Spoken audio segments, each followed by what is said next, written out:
Emily Stanwyck began her work in the birth world as a prenatal and postpartum personal and group trainer with BIRTHFIT in 2014. She fell in love with all things newborn and birth education and decided to jump headfirst into becoming a birth doula that same year. In Los Angeles, she only attended hospital births, not by choice. Couldn't imagine why, until becoming pregnant with her first child in 2018. Since becoming a doula, she knew that home birth was the route for her and lived and breathed trust, trusting her intuition, the physiologic process, and her husband and excellent midwives.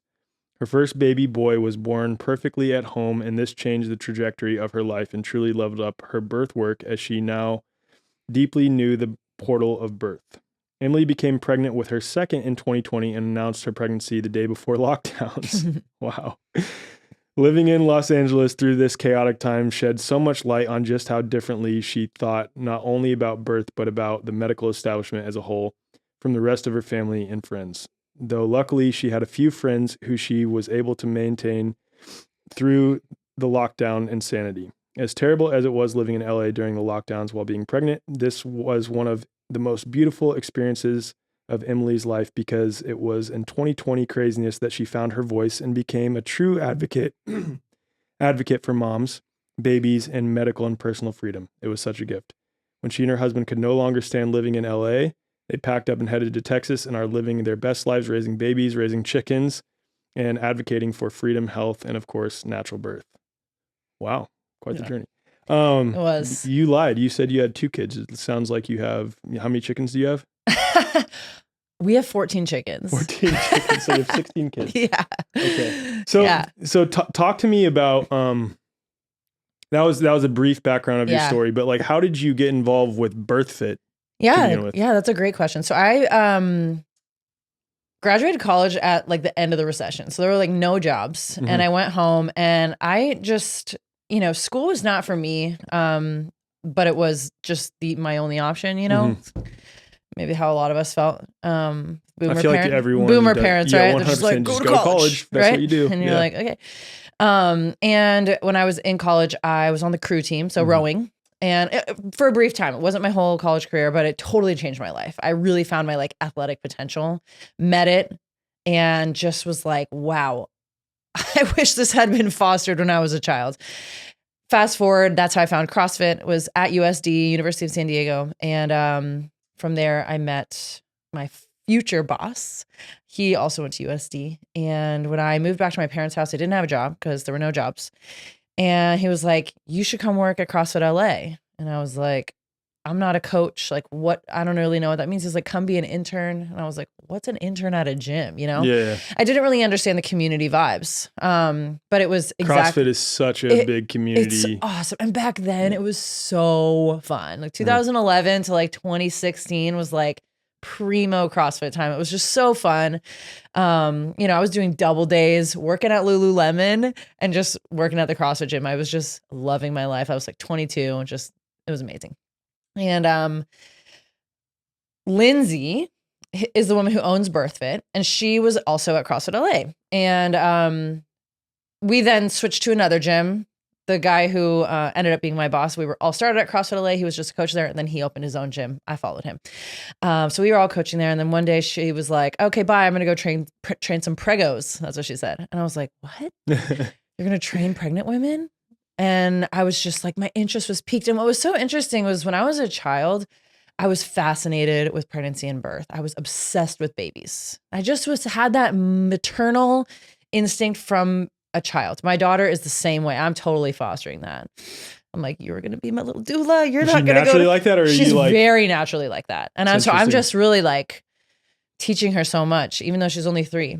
But like when high school to college, that just kind of turned off, because trying to not have babies and you're not really thinking about babies. Your parents aren't trying to tell you to think about having babies and your future partner and those kind of family values. It's all just like college. Mm-hmm. So when she was like, I'm going to go train pregnant women, that kind of just turned that back on. And I was like, oh, that's cool. And so I just started to learn from her. I just followed her and said, whatever you're doing, I want to do it too. Like, teach me. Mm-hmm. I was just a sponge. I was just learning from everybody. I just thought personal training was going to be my life. I thought I was just going to before BirthFit, my goal was like to be on The Biggest Loser as like a trainer, because I was so passionate about obesity and just changing people's lives that way. But then I found pregnancy and postpartum, and I was like, oh, this is way more me. And I got to be around babies. Great. That just checked a big box for me. That was just so, I loved it so much. Still do. And I just learned from her. So she would write the workouts for me, find clients for me. I would charge like $25 an hour just to learn. I kind of had no idea what I was doing, but I knew what was safe, you know, and it just grew from there. And then she and I taught postpartum group classes together. And then I eventually took them over because we were at the same gym. And at the time she was building BirthFit and a chiropractor. So I was really doing a lot of the... Oh, she was both? She's a chiro. Okay. Got it. And now she's here in Texas too. Oh, wow. Yeah, it's awesome. She's from Texas. Yeah. She came back. I followed her. And so, yeah, it just grew from there. And it was really amazing. And that is where I started to hear a lot of alternative things that I'd imagine as her being a chiropractor. Yes. And then you're also involved with the CrossFit community, and there tends to be more people who are involved with CrossFit that are somewhat holistically leaning. Very much holistically leaning. Like I learned about paleo. I learned all the things back then, right? And I was like, what do you mean no bread? You know, like I just had no awareness to like actual like thriving health lifestyle, not just like Western health. And that's where I learned, you know, about home birth and alternative ways to raise your children and things like that I just definitely questioned because I wasn't all in yet. And I was just kind of like, oh, that's weird. Why would you do that? You know, home birth though, I was all in from the moment I like learned I also had the it. Perception when I was younger that homeschool kids were weird. Totally. Right? Like, yeah. Like couldn't be further from the truth. I know. Every adult that I met who was homeschooled, I'm like, oh, you're just fine. Yeah, you totally made it. Fine. I don't know, like maybe because we were so immature back then when I would come across other homeschool kids, I'm like, what is wrong with this? Yeah, totally. I always think that, but yeah. So yeah, that's how I got into it. It was very organic, but it was just like, it was like that, like maternal, like that love for pregnancy and babies just got reignited, like turned back on. That part of my brain would just shut down. And I was like, oh yeah. And that was really cool. Rad. Okay. Yeah. And then from there, doing BirthFit to becoming a doula. Yes. How did that happen? Yeah. So Lindsay was like, hey, you should be a birth doula. And I was like, what is that? And back then, the way she described it, relating it to what we did in fitness, was you're like a birth coach. So you're in the labor and delivery room. I was like, say no more. I'm there. Like I can be at a birth and not have to go to medical school. Like, oh my God, amazing. She's like, it's a very much an emotional support role. You're supporting women through pregnancy, early labor, and then obviously through the delivery. So I was like, yes, I'm in. You know, I didn't even have to think about it. I mean, besides the fact that I was broke and 20 something, I was like, $400? That feels like a lot. Yeah. But we made it happen. And yeah, so it was literally just a weekend seminar in Sherman Oaks in California. And by this pretty well-known kind of old school doula there. And it was very, very interesting, very eye-opening. And it wasn't controversial in any way. It was very, I honestly can't remember all that much except being like, yes, this is what I want to do. It seemed intuitive. Yeah, very intuitive. So the way that I now teach a doula training course, I'm very much controversial because I'm like, no one talks about this stuff. Like, we got to talk about it. You think that's because it was in California and it sort of like, let me back up. There's this subset of the holistic, in air quotes, community that is still very pro allopathic medicine in a lot of ways too. Was that kind of the crowd? I didn't even have my like ears perked to that back then. Like I wasn't so anti-establishment back then as I am now. But you are absolutely correct about like Los Angeles in my mind used to be this like mecca of wellness. It's a lot of organic farm to table restaurants and stuff. Yeah, it's like good food. Yeah. Organic food, great. Yoga, great. Like, you know, sober mindset is like definitely a thing out there. But like when it comes to medicine, it couldn't be farther from the truth. Yes, you will find amazing communities of people who don't vaccinate their children and homeschool their kids and home birth. But there's like one birth center on the west side of LA. Wow. That's it. Yeah. There's lots of midwives who do home births, but there's one birth center. Wow. I bet they're under scrutiny from the state all the time too. Dude. Yeah. Yeah. I mean, Texas isn't much better. It's better. It's not much better. But like, man. Yeah. So people are like, oh, California. I don't think people think that as much anymore. But so I think there's still a lot of rad people in California though. Like some of my best friends, so we live in Texas obviously too. I've actually tried to convince my wife that the next place we should live is in California, which sounds absolutely batshit crazy, but there's so many rad people that are still there, right? It is. Yeah. It's, to me, I mean, I'm from there. That's where I grew up. I grew up in Los Angeles, and it's the best, worst place. I love it so much, and I hate it so much. Love-hate relationship. Yeah. So I get it. I totally get it. I mean, the traffic's no worse here. Like driving to Austin is just like traffic in LA. It's like standstill. Austin's bad. Yeah. Austin's pretty bad. It's bad. I mean, everyone moved from LA. Austin, so yeah. Okay. So that's how that happened. And I just, from there, like I learned about what a doula was. I was extremely inexperienced, and Lindsay was really my mentor. She helped me out. And like I said in my bio, all my births in the beginning were hospital births. And that was a big eye-opening shift for me. I was just like, this is horrible. Yeah. Like my first birth I went to was terrible. It was just so chaotic. And I was like, oh, this is not how I would do this. No way.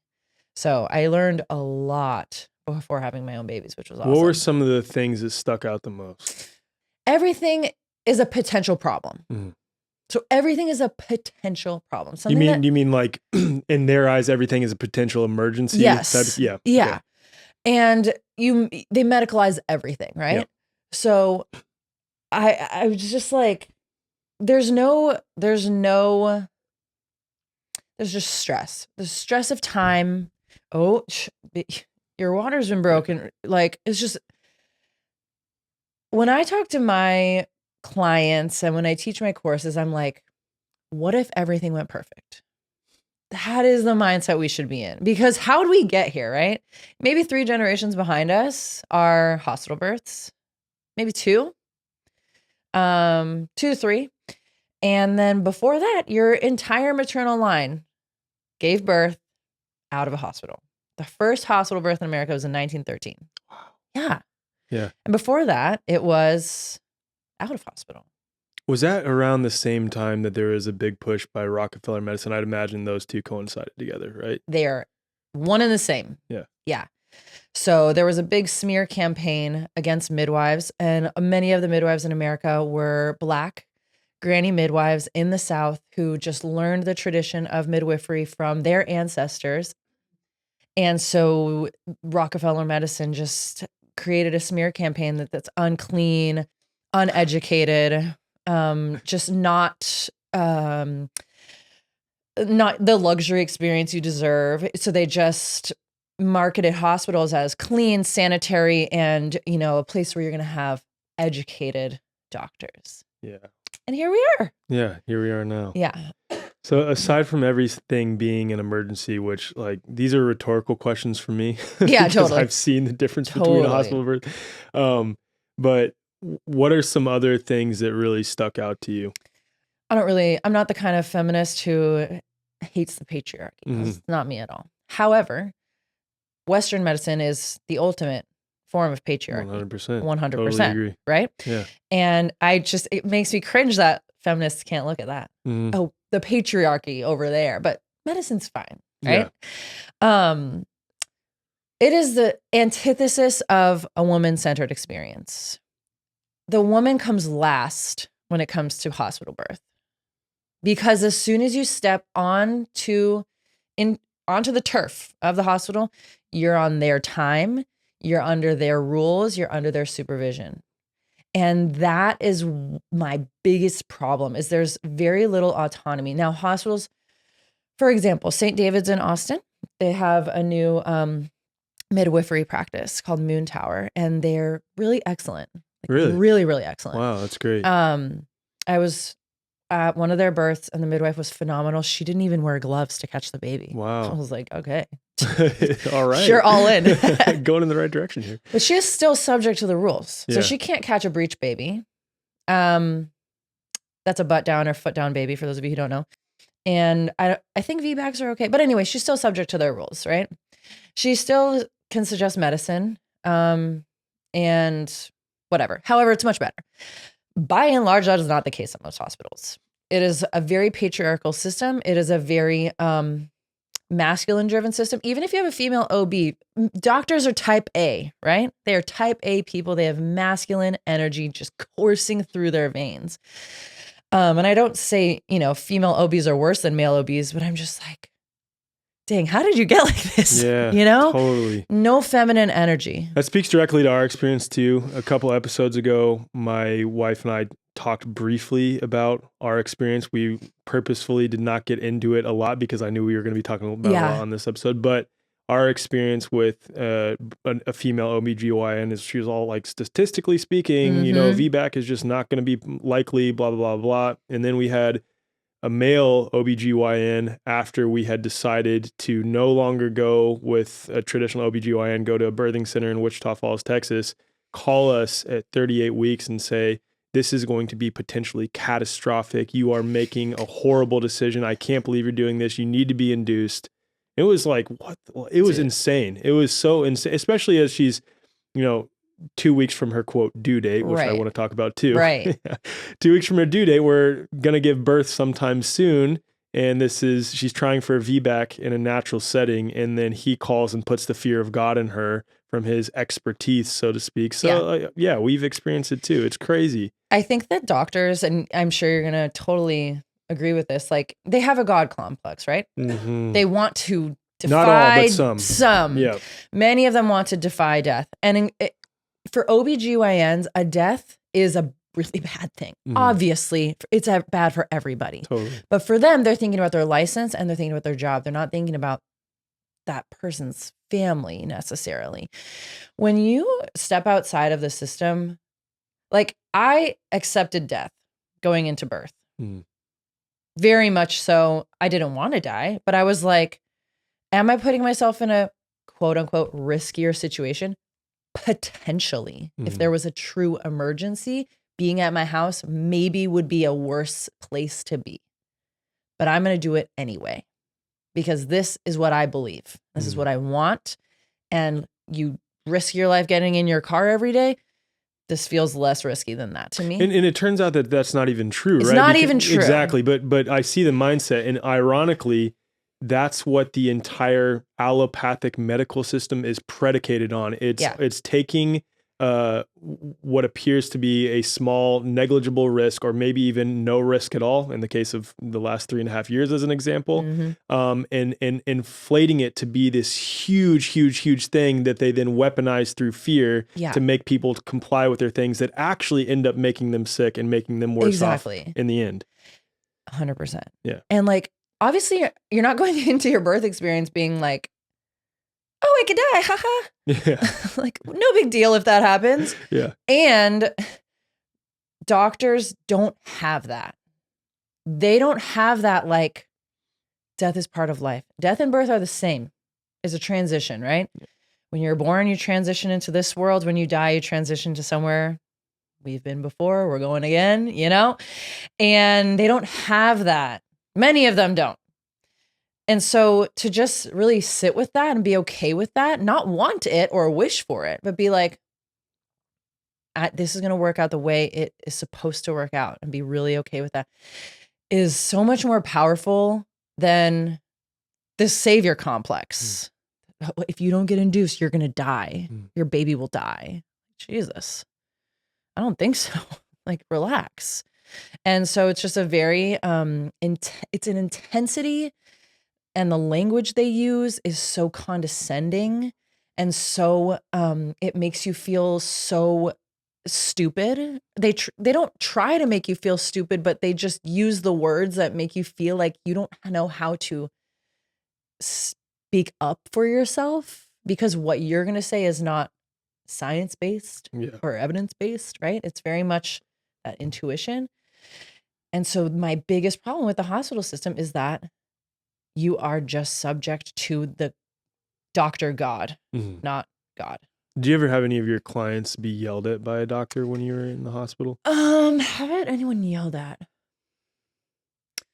I have not had anyone yelled at, but definitely some like messed up things said. Talked down to at least. Yes. Yeah. Yes. And more just like instilling fear in them. I've had few instances where things that have been said, I'm just like, oh my God, if my husband were here, he would have punched someone in the face. But more just like, if you don't do this, your baby's gonna die. Wow. Like that blunt? It's just scary things. Or like, hell, man? This could turn into an emergency so fast, like we need to do this or else. Your body's not doing what it needs to do. Your uterus is not working. Like whatever. Things that just make women in their most vulnerable state just feel so defeated. I would be interested to see how many of those cases talking about your body's quote not doing what it's supposed to be doing then end up in C-section because the woman's disempowered. Exactly. Yeah. Exactly. Like your nervous system is so deeply connected to your cervix and the function of your uterus. And when you move into a fight or flight stress response state, that's not something your nervous system is concerned about. They're like, okay, we're shutting that down because we need to survive now. And so that's off. Yeah. And then, failure to progress.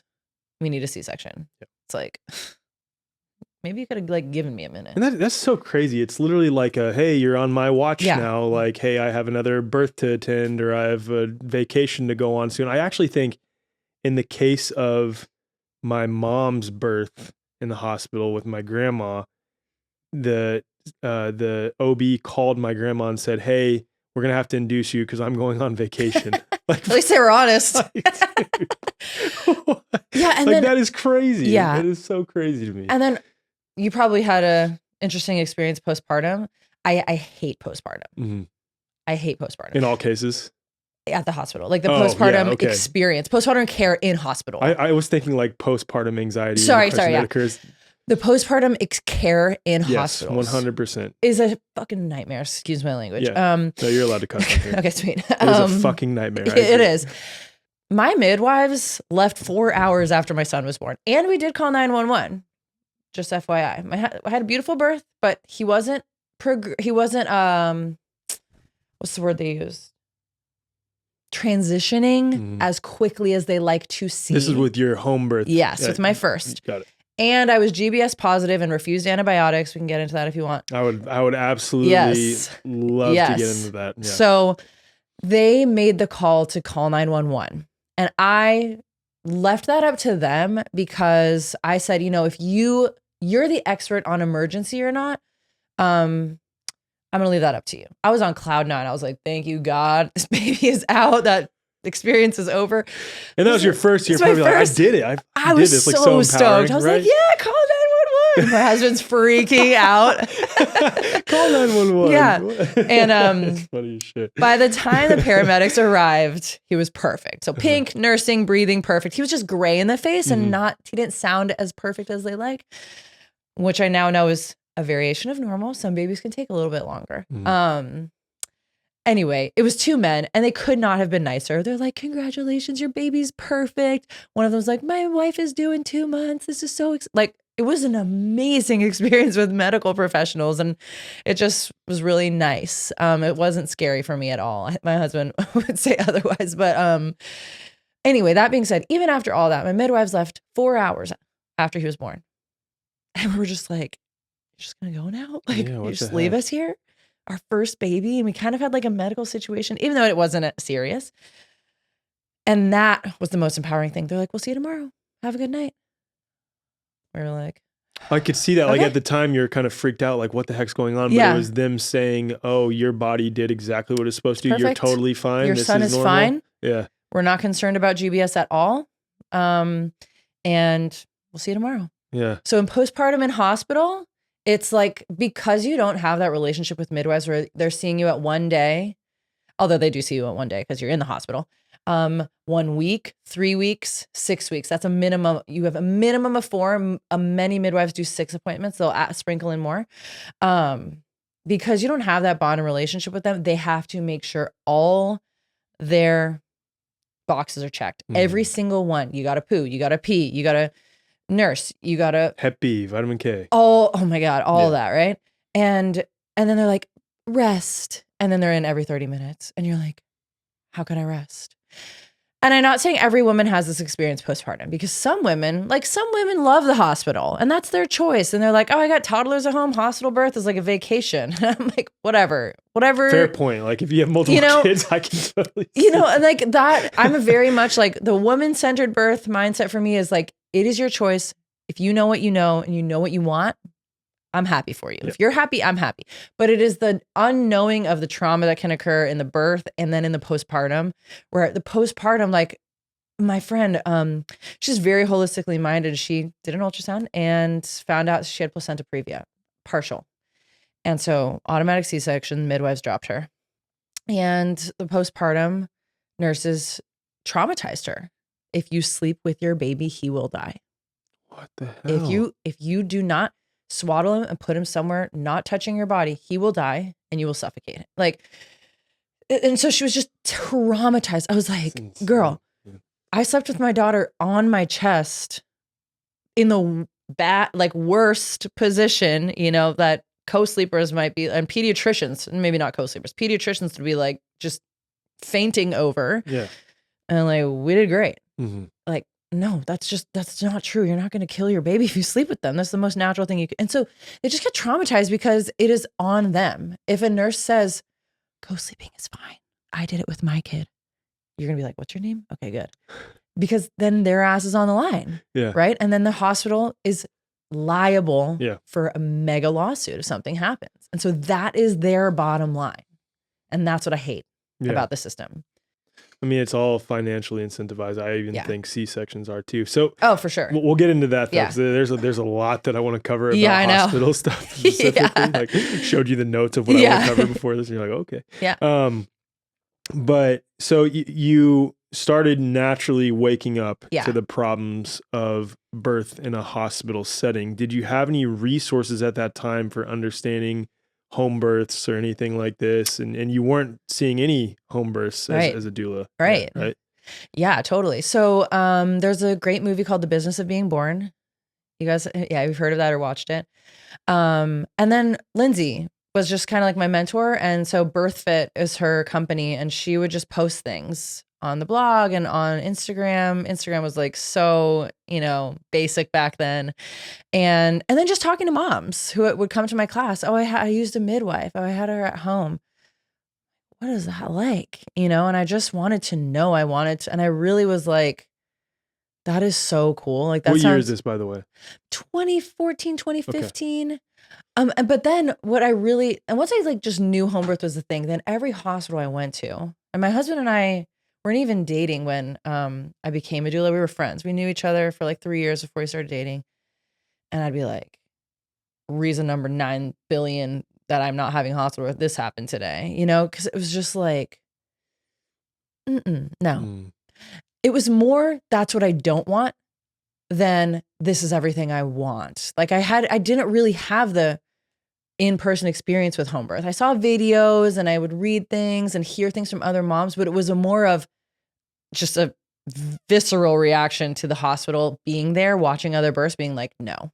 Well, that makes sense though too, right? Because it's when you point out, as we're going to do on the rest of this episode, all the things that are wrong with the hospital birth and that typically go with it, then you're left with, okay, so what? And it's like, so literally just giving birth like women have done for thousands of years in a setting that they're comfortable with, and with people around them or no people around them, with women around them if they want, or with just their husband, whatever, like however they want to do it in a context that is supportive to them and what their birth plan is, et cetera, et cetera. And that's the thing. I think that applies a lot when it comes to health, especially as you're breaking free from the allopathic conditioning. It's like, you look at, okay, this isn't it, throw that out. This isn't it, throw that out. And then what you're left with is like, okay, this is as close to normal as we can get to. This is likely what the truth is. This is the best way to do it. Yeah. Right? And knowing myself, I knew that I have really great self-control, Nutrition's a great example. I've been practicing different modalities of nutrition for 12 years, 13 years now, since I like woke up to wellness. But I was like, if I'm in a hospital and I'm in my most vulnerable state and they're like, do you want drugs? I don't know if I would say no.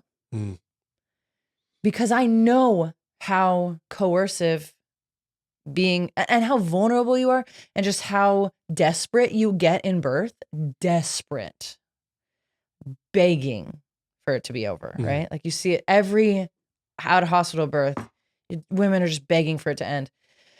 And I was like, I don't know if I am mentally tough enough to fight that in my most vulnerable state. I know I'm mentally tough enough to do it outside of that. So I was like, I know I can do it. And being in the fitness environment I did a lot of competitions. Rowing was my first experience to like meeting my athletic potential. And then I started competing in strongman actually. Wow. Yeah. Okay. Yeah. So I found CrossFit and then I found strongman. Okay. So being my size, I'm not a really good female CrossFit athlete. I'm way too big for CrossFit. That's so true. So I'm pretty good buddies with Chandler Smith, and then I also Jacob Hefner. I've actually snowboarded with both of them randomly. I'm from Kansas City, so that's how I know Jacob. Chandler and I went to West Point together, and they're both like super short, and like most CrossFit guys are. CrossFit is not a big person sport. Yeah, you can do it, but it's for competition. So I found strongman, and it was amazing. That is a big person sport, and that is where I met my peak athletic potential. And so I knew, and I just destroyed my body doing strongman. Like I'm still kind of recovering from like. What did you destroy most? Your back. That's your what erectors. Because you're like 100%. You're like stones and logs and all that. And it was good, but were you doing a lot of front squats to like train for it? I know this is a random tangent, but I'm just lots of heavy carries. Okay. Sandbag carries, yoke carries, so just intense on the core. Yeah. But I knew I had the mental toughness. So it was really like, I don't want hospital. I know I can do it. And I was like, plus all the women I meet who do home births, like don't do what I do and they can do it. So I can do it, you know? You're used to pushing yourself and dealing with super tough situations on your body. Right? Yes. I didn't really have a ton of resources, honestly. It was just like this knowing, like, I don't want that. So was your first home birth experience not as a doula? It was your own? Yes. Wow. Yes. That's cool. It was really cool. Yeah. I'm really glad that that's how it went down. Okay. So how did your first birth experience go, and how did that shift your perspective? Yeah. My first birth was incredible. And I went to the depths of hell. It was the most gnarly experience I've ever been through. My early labor was really peaceful. I share this when I teach my classes. Like, we went to bed at 9:30. I like put my head on the pillow. 15 seconds later, I got a contraction. It was very much a very primal. You shut down for the night, lights are off, and labor begins. Yeah, and I laid in bed for like an hour and a half to be like, okay, is this really happening? Okay, it's really happening. I had contractions every 10 minutes. It was a very textbook like timing of labor. So I let my husband sleep because I was like, I'm chilling. These feel like, period cramps, nothing I can't handle, like totally fine. And I had about 3.5 hours completely alone on my couch. I don't even think I was scrolling that much. I was kind of trying to sleep, but super excited because I was 8 days past my due date. And I was just like, thank you, God, this needs to end. And when the morning came around, it got real, where I was just sobbing. That's how my emotions came up. And I was not a big crier before having kids. And it was the most like cathartic release of just like, and the sobbing was just like, I was kind of young. I was 29. I was young in LA. I was a teen mom in LA when you're 28, 29. Yeah, totally. I had just turned 29. And I was like, I'm not ready for this. This sucks. This hurts. I'm nowhere near pushing. It was just so many things. And it just came out of sobbing. And then the pain intensified. And it was, I don't say I begged for death, but I had the thought in my head that was like, if I died, this would be over. And I need this to be over. Wow. It was so intense.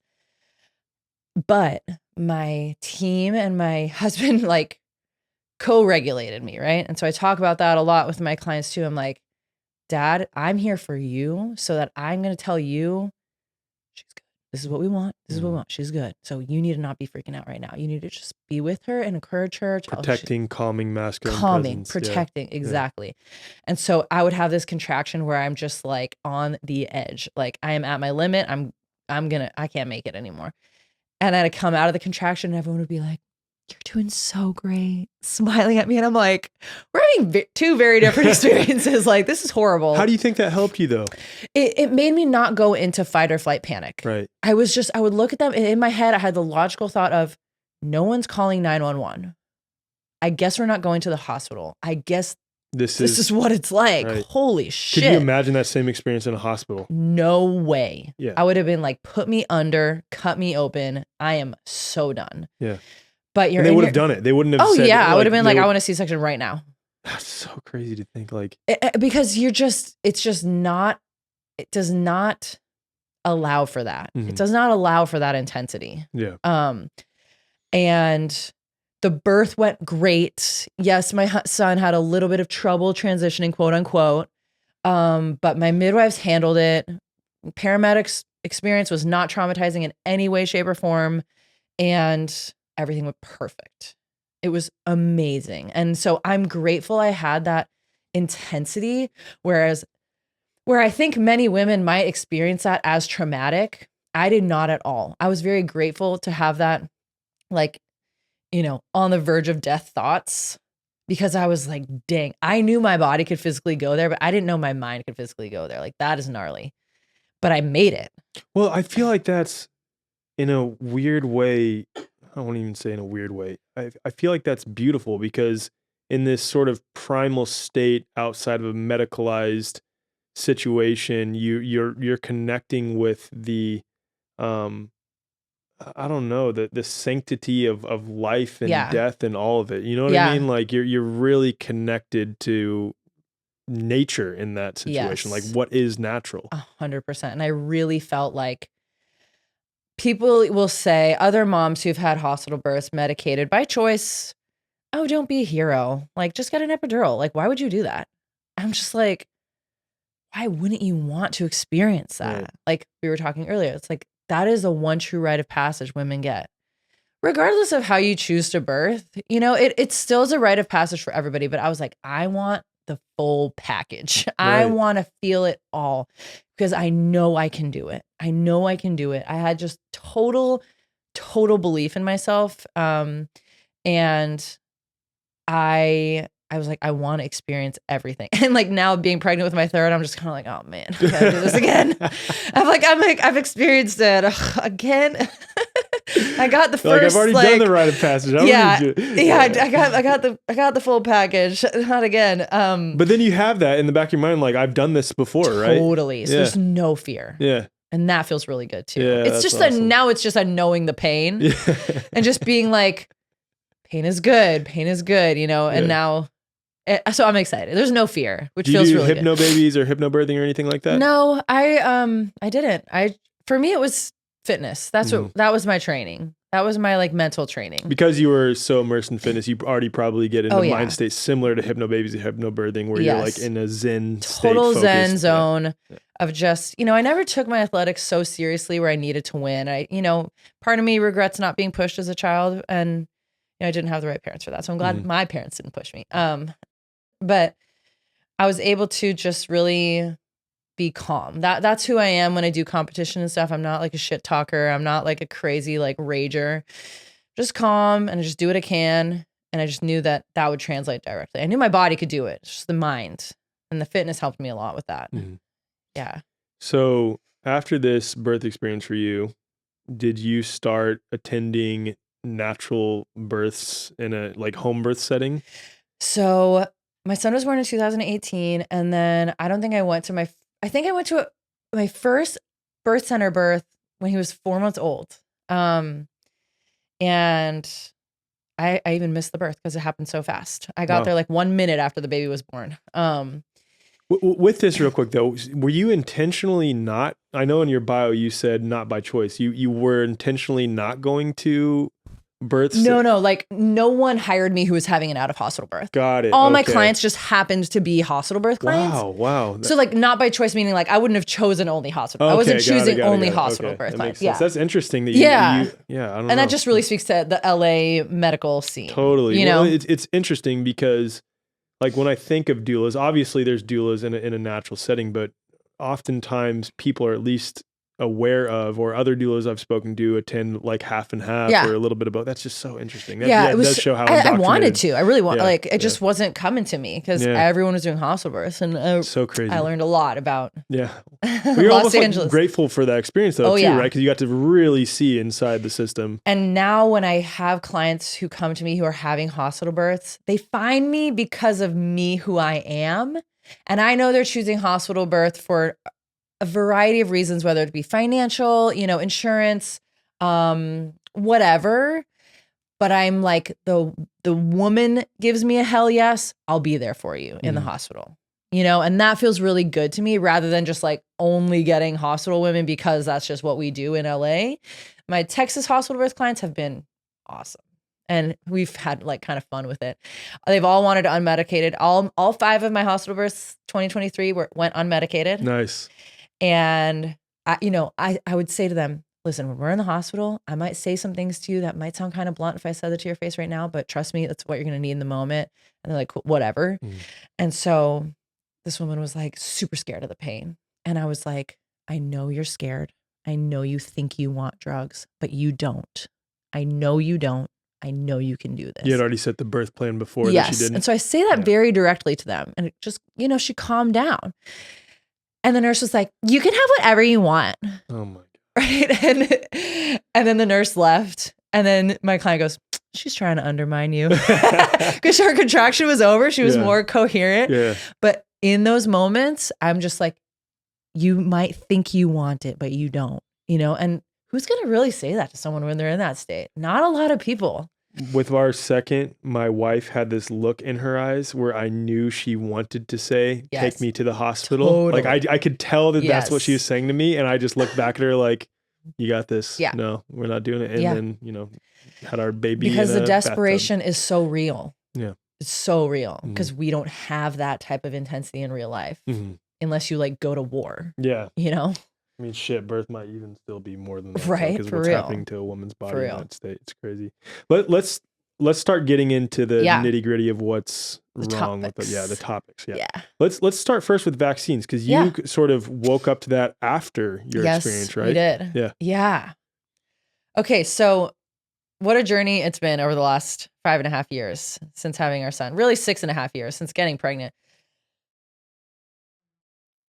I talked to so many women in LA who did not vaccinate their kids, who would come to my class. And that was really cool. And I was just, in my head, I was kind of like, what an idiot. But also, you're not an idiot. You're a smart woman and your kid seems fine. So I would just have the question going in my head, like, why would you do that? Like, why wouldn't you vaccinate your kids? I don't get it. Okay. And mind you, my whole family has very deep medical ties. Okay. Like my uncle worked for / still might work for the CDC. Not sure. Grandmother was a pediatrician. Aunt is a pediatrician. Grandpa, psychiatrist. Wow. Yeah. That's all on my dad's side of the family. My mom's side of the family is just more like just do what they tell you people. And so I would just be like, why wouldn't you vaccinate your kids? Like, I don't understand. And then when I got pregnant, it was always in the back of my head, like, this is something we should look into. But my job was so busy. I was at the gym like 10 hours a day. And I was like, I don't have time for that. And I wish I made time for that. I regret not making time for that. But whatever. My son is fine, thank God. The body's self-healing, self-regenerating. 100%. Yeah. So I saw that post you made the other day. I loved that. Thank you. So I said, Michael, can you please do the vaccine research? Like, he remembers things so much better than I do. Like, he has an amazing memory and he can read so much faster than I can. I'm like, sometimes I just need him to be the brains. I'm like, can you just do all this stuff and then tell me? It's like, great. I love that. So I'm like, I need you to do this part. So you're more like, I have the intuition surrounding something. Yes. That's the same dynamic between my wife. It's and I. awesome. Yeah. I'm like, I do all the research. She has the intuitive, like, this seems off. You look into it. if for I me. get I'm an like, important paper mailed to me, I'm like, I don't even read it. I'm like, here you go. Deal with my stuff. It's I awesome. know intuitively that this is important. Please read this. This is a you thing. Car stuff, financial stuff. You know, you got that. Yeah. We're a great team. Yeah. So he was doing a ton of research. Of course, you know, you look on Google back then, what do you think? You know, that's what you're going to do. And he was like, Emily, I really think the big problem with children is the gut brain connection. And I really think antibiotics are actually a much bigger problem than vaccines. I want to avoid antibiotics at all costs. He's like, I'm fine spacing out vaccines, but I don't really think vaccines are the problem when they don't have thimerosal mercury in it. He's not, he wasn't so off base Not in that so because off. like I would say that they're about equally as bad. 100%. Antibiotics and vaccines. And that made a lot of sense to me. And I was so grateful he had done that research. I mean, I don't remember the last time I took an antibiotic, you know, but I was an antibiotic kid for sure. Yeah. Medicated for ADD for 10 years. Oh my goodness. Wow. Yeah. What were you on? That was a big awakening. Concerta and Ritalin. Oh, wow. Yeah. Crazy. Yeah. Did you taper off them or did you cut cold turkey? How did that go? Dude, it was amazing, actually. Really? I'll share that experience next. It's okay, a very sorry, cool story. No, it's a really cool story. Okay, cool. So, long story short, we found a pediatrician in LA who had single dose vaccines. So preservative free vaccines. That was really important to us. We knew we were not going to do Hep B. We did do vitamin K. And then there were maybe one or two more we didn't do. I can't remember. By and large, we did the full schedule until he was 18 months. And in looking back, he did have one vaccine injury. I didn't know it was a vaccine injury until I listened to a podcast. And they're like, have you ever picked up a baby after a shot and they're a limp noodle? That's a brain injury. And I was like, that happened to my son. I had to like shake him awake. It was terrifying. Newborn. Was it just after a well baby visit too? Yes. Wow. Same day. Wow. Yes. Wow. Yeah. Horrifying. They'll say that's a coincidence or that's totally normal. Yeah. And as soon as I shook him, his reflexes came right back. But it was so scary for a moment. Once the lockdown happened. Okay. So 2019 December was when people started getting sick. And my pediatrician was like, the flu's really bad right now. Like, we got to get your son the flu shot. I did not want to give him a flu shot, but she was like, it's so bad. Like, kids are in the hospital or people are in the hospital. And so I just caved. And so we gave him a flu shot, whatever. He's fine. Everything's fine. And then 3 months later, COVID, lockdown. Now, the first 2 weeks of the lockdown, my husband and I were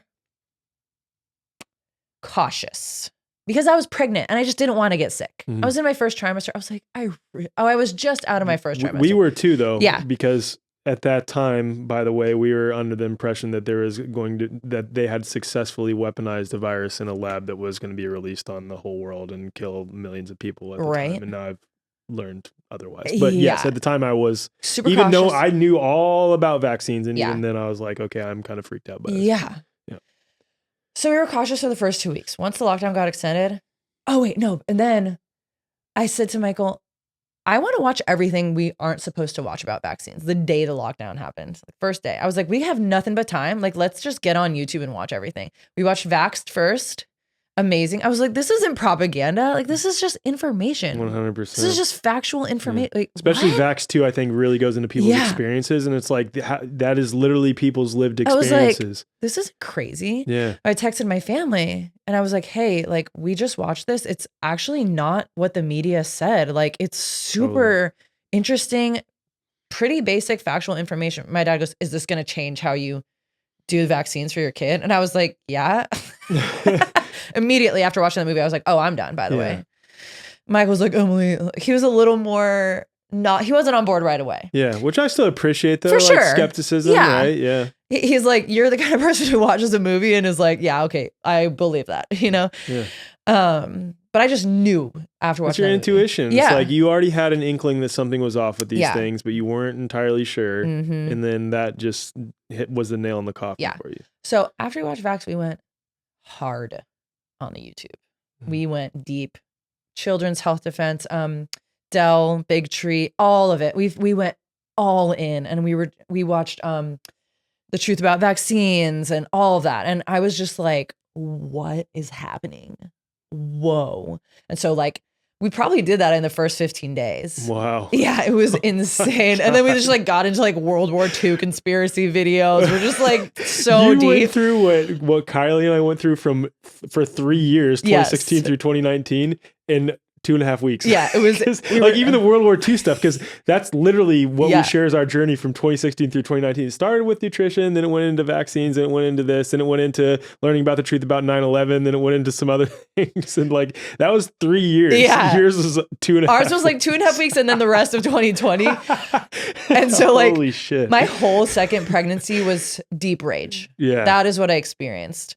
Deep rage. Feeling so alone, so isolated. No one was listening to me. That is like a big trigger for me, is like no one listening to me and being ignored. And that's all I felt. And my what family, about like your CrossFit community and things like this? Well, so I had started to become slightly outspoken about the drugs and the homelessness in Venice that was exploding. Yeah. And they would say things like, people would be like, you have no compassion. How could you say things like that? I'm like, no, I have compassion. I see this as a problem that needs solving. You guys are pitying this, and you're just being like, oh, sad. Yeah. With the vaccines, I was just like, oh my God. And I texted Lindsay. I was like, I'm so sorry if I ever like made you feel like I thought you were an idiot, because she was anti-vax the moment I met her. No way. Oh yeah. Wow. Chiropractor, you know. Yeah. Well, I mean, okay, yeah. It's deep in the chiropractic community. Totally. If you have a chiropractor who's vaccinated, they're not a real chiropractor. No, they're not. They get it. Yeah. BJ Palmer would be rolling around in his grave. Totally. Yeah. So I was like, I was a psycho on Instagram. And I knew that the guy who hired my boss would not fire me, because he didn't have the balls to fire me for things I said. He also, I think, appreciated it, but was definitely nervous. But I was just like, I actually don't even care if you fire me at this point. Was this your boss at the gym? Yes. Okay. Yes. So I was still a coach at the gym, but the vaccine thing became very clear. Like, this is where the COVID thing was headed. We were like, 100%, this is where this is going. And my family, from every angle, was like, we can't wait for the vaccine. We need it. I mean, my dad has probably gotten 7 shots. Oh my goodness. Yeah. And so big awakening. With my daughter, when I was pregnant with her, we still did vitamin K. I to this day don't remember why we did vitamin K with her. Well, because it's the fear of like brain, isn't it brain bleeding or something like that? Yeah. Which babies is like don't 1 out of spontaneously 100. combust. You know, if you have a non-traumatic home birth, not circumcising, absolutely no need for vitamin K. Whatever. And so Michael was still a little bit hesitant about the 0 vaccines by the time of the end of my pregnancy. And I was like, I get that. I don't care.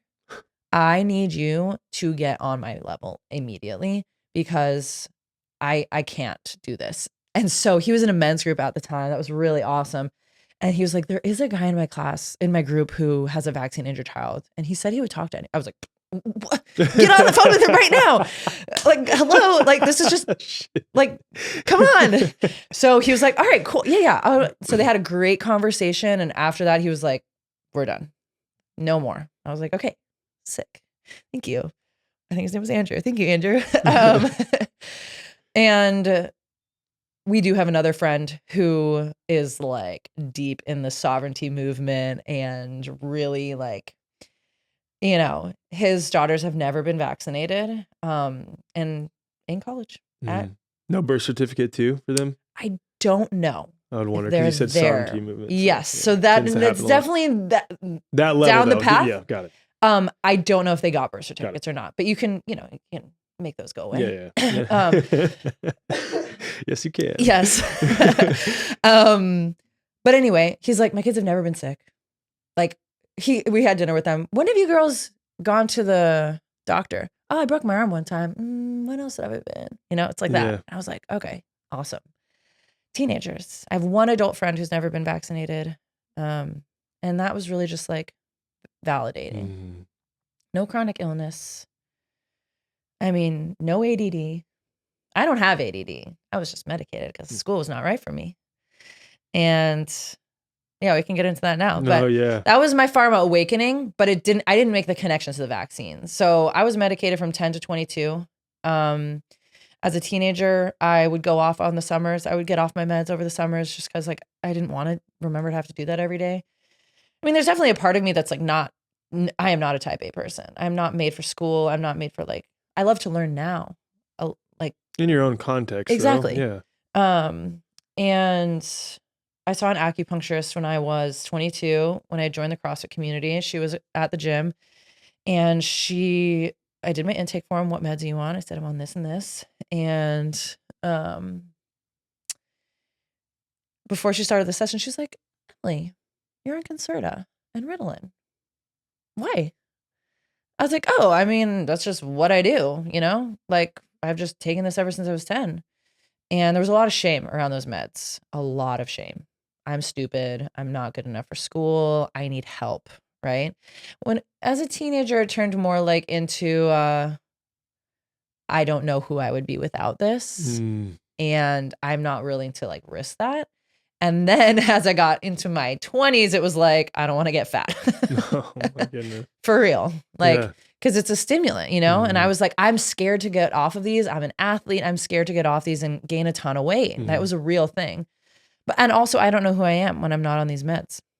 And she was like, why are you on these? I was like, I just am. She's like, are you in grad school? I was like, no. She's like, you work at Lululemon, right? I was like, yeah. She's like, okay, you can stop taking these today.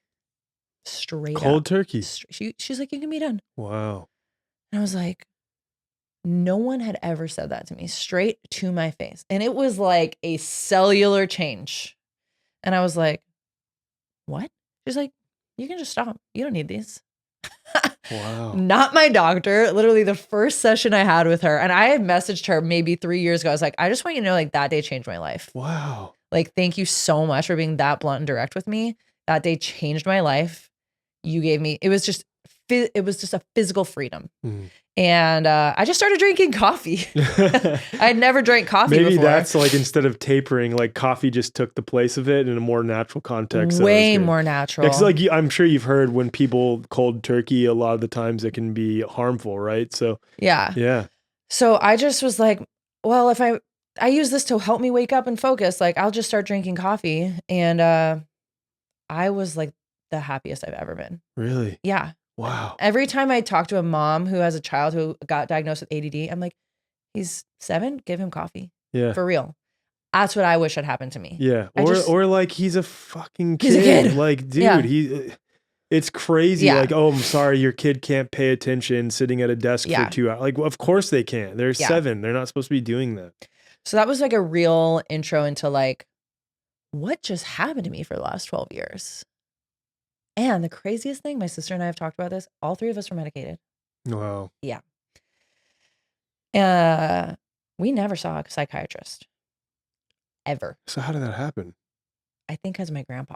Oh, he was a psychiatrist. And the pediatrician would just be like, oh, okay. I'll write this script type of thing. Yeah, I got you. I remember seeing a psychiatrist when I was diagnosed when I was 10.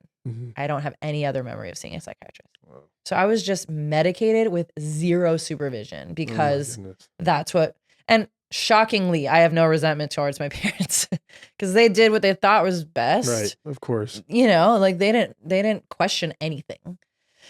So it was later on down the road that the pharmaceutical industry as a whole became much more of a, oh my God, the whole thing is bad. You know, it's interesting because a lot of people will only wake up to the problems with prescription medications, and then those same exact companies that make the vaccines that are on the childhood schedule, they're like, oh, they're totally cool when it comes to that. But when it comes to these, that's when they're corrupt. And it's like, how you do one thing is how you do all things. Like, Exactly. Yeah. So it's been a journey. This baby will be our purest baby, which is cool. I'm excited about that. If you're enjoying this episode, please consider sharing it with at least one friend or family member who you think could benefit from hearing it. You help us grow and reach more people by sharing it with those around you. Also, be sure to head to the show notes to check out our membership offerings, membership marketplace, and more. We all know that Big Ag is poisoning our food supply, and Big Pharma's so-called medicine is straight up poison. What most people aren't aware of, though, is that most supplements are also filled with artificial sweeteners, dyes, GMOs, glyphosate, and a host of other toxic ingredients, even many of the more natural supplements. My good buddy James Benefico dedicated his life to crafting the world's cleanest, most nutritious organic supplements after a pre-workout energy drink caused heart palpitations so severe that he almost landed up in the ER. Organic Muscle was born, revolutionizing sports nutrition by using exclusively non-GMO ingredients from USDA organic farms. Since then, tens of thousands of people, including myself, have leveled up their fitness and their health with Organic Muscle's award-winning natural pre-workout. There's no jitters, no heart palpitations, no itchy skin, just nourishing organic food and herb-based ingredients for clean, sustained energy, strength, endurance, and recovery. Numerous studies have shown that tonka ali is the most effective herb in the world for naturally boosting testosterone levels. And we know that testosterone levels are depleting all over the world because of what's put in the food supply, what we're exposed to. Organic Muscle has the world's first fully organic tonka ali supplement. I only support and promote things that I actually use, and I can say I legitimately use Organic Muscle products. Use code FORWARD15 at checkout for 15% off at organicmuscle.com. So many of us dream of buying some land, growing our own food, and becoming self-sufficient away from a society that's gone completely mad. What if it's easier than we think to make that dream a reality? Siblings Jamie and Shelby over at Living the Off-Grid Dream have cracked the code to getting land and living a life of freedom. They'll show you where to find land for $1 down. That's right, $1 down, with low monthly payments, as well as how to structure your vision for a homestead, retreat center, regenerative farm, or community. It's one thing to have food, water, and land security, but it's an entirely different thing to have the financial security to buy the land and build it out in a way that aligns with your goals and aspirations. Their program teaches you how to make enough money on your land to cover all of your costs to make that happen. Plus, they've got you covered with pre-filled out plans to give you inspiration if you're not quite sure what your best move for your land is. And if you're a member of The Way Forward, you get a free one-on-one strategy call with Jamie and Shelby, as well as a free bonus gift. If you want to turn your homesteading, off-grid, or retreat center dreams into a reality, join Living the Off-Grid Dream by clicking the link in the show notes or heading to thewayforward.com/off-grid. What did you discover about vitamin K and Hep B specifically? Let's start with Hep B. Yeah. Hep B. Yeah, so I'm grateful that we did not give hepatitis B to our son like that. That was one that I very consciously thought about. I'm like, why didn't I do that for all the other ones? But I'm like, hepatitis B first and foremost is an STD. Is that, are we allowed to call them that these days? Right? Like who? Yeah, exactly. That's a question. But yes, got you. Or like by needles. Okay, so I'm like needles. I could totally see, but yes, let's play with that. Yeah. Okay, my husband and I don't have hepatitis B. You don't need to give your son the hepatitis B vaccine if you don't have hepatitis B. That was my mindset back now. Or back then. That was the logic back 101. Then, right? Yeah. Logic 101. Yeah. So I was like, why would I give my child an STD shot on their first day of life? I didn't even really know it was in it back then. But I was like, that doesn't make any sense to me. I don't want to give my son a shot like that on his first day. That seems crazy. And my husband was like, yeah, that makes total sense. So thank God we were there with that one. And then what I learned about it was that it has 250 micrograms of aluminum in it. Okay. No one knows what that looks like. But if you Google like safe amount of aluminum per day for newborns, per the FDA, it says 15 or 16 micrograms of aluminum. It says 250. And then you'll see people on the internet who love shots say like aluminum ingested is the same as aluminum injected. You know what's so crazy about that too is the CDC refers to studies in which aluminum was ingested rather than injected in order to say that they're safe. One of my friends, Mike Cardamone, I'll send it to you after this because it is hilarious. He made a video. Where he's like, the CDC says this is safe. So because things that are injected are the same as ingested, For lunch today, I took a can of like cheese and just injected it directly into my arm because that's the same. And it's Right. like that shows how That's stupid exactly it is. what it's so stupid. And so I'm just like, okay, that's crazy. Then another chemical that's in that vaccine, along with many others, including vitamin K, is something called polysorbate 80, which opens the blood-brain barrier, which is commonly used in chemotherapy. Another topic for another day. And You woke up fast. what? Yeah, dude, I know. And so I'm like, that's crazy. You have 250 micrograms of aluminum, which is like 16 times the safe amount with a blood-brain barrier opening chemical. And then you Google aluminum toxicity, you see every chronic illness that millennials and Gen Z kids have right now. Crazy. Lupus, ADHD, autism, all that. I was like, God dang, first day of life? What? For something that's like a contact disease, not even an airborne disease if you buy into that, Right, you know? right. Like, what? That's so crazy. So when I teach my birth education classes, I tell parents, do not give this to your child because I can't not. I just can't not be like, make your own decision. Why would you do that to your child? That doesn't make any sense at all.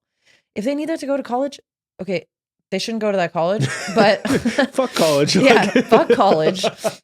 But do it when you're 18, Yeah, exactly. you know, when you like if way you absolutely have like, again, going back to the understanding the body is self-healing, self-regenerating, like there's no, like if you have already done it, you can detox. 100%. There's no reason to get them. They're poison. Yes. That's my perspective, your perspective too. Yes. But like shit, if you are in a pinch and you feel the need to, fine, do it when you're like, you have to go to when college, you whatever. weigh more than 7 pounds, Right. You know? Yeah.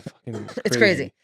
Similarly, vitamin K is that good description for Hep B? That was pretty much like, I was like, this is, you absolutely do That's not it. need. That's all you need to know. It's Like all you need to know. It's super toxic for babies. Super toxic.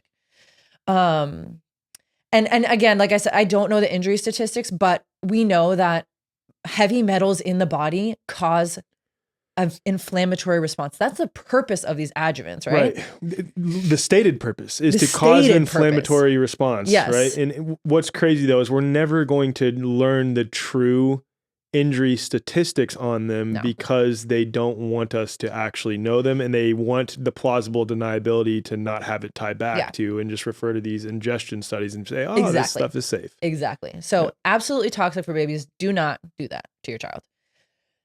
Vitamin K is for blood clotting. Okay. So they say it's just a vitamin. And that's what my midwife told me. And that's what, you know, I don't blame them either because that's what they're told. And babies, this is really interesting marketing for the medical system. They call newborn babies vitamin K deficient. Right? Wow. Yeah. But why haven't we evolved to not be vitamin K deficient then? Babies start producing vitamin K on day 8 of life, which is in the Jewish community when you circumcise. Interesting topic.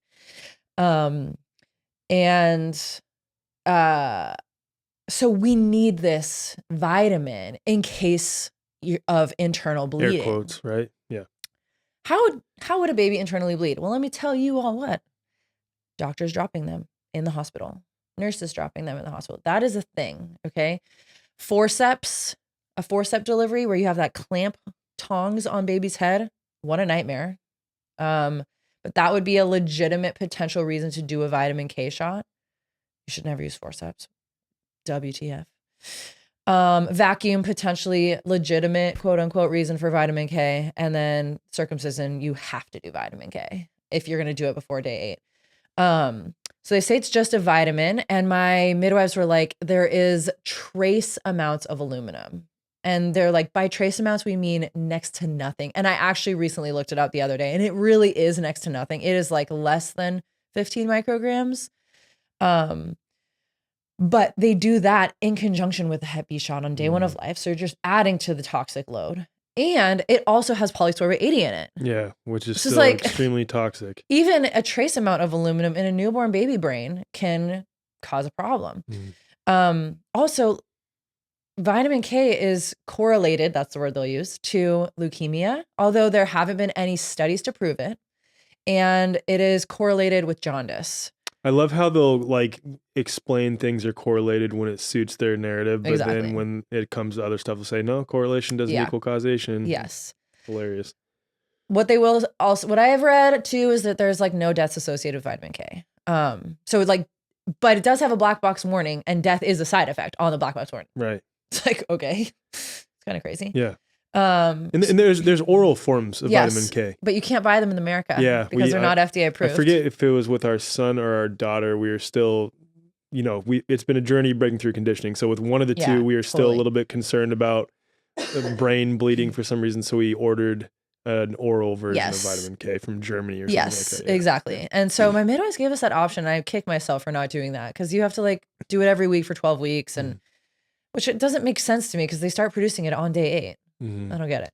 So anyway, I keep checking in with Michael. I'm like, you're good with no vitamin K, right? He's like, yes, we don't have to do that. I'm like, okay, good. What's really interesting is the rise in vitamin K use correlates with the rise in circumcisions in America in the 70s.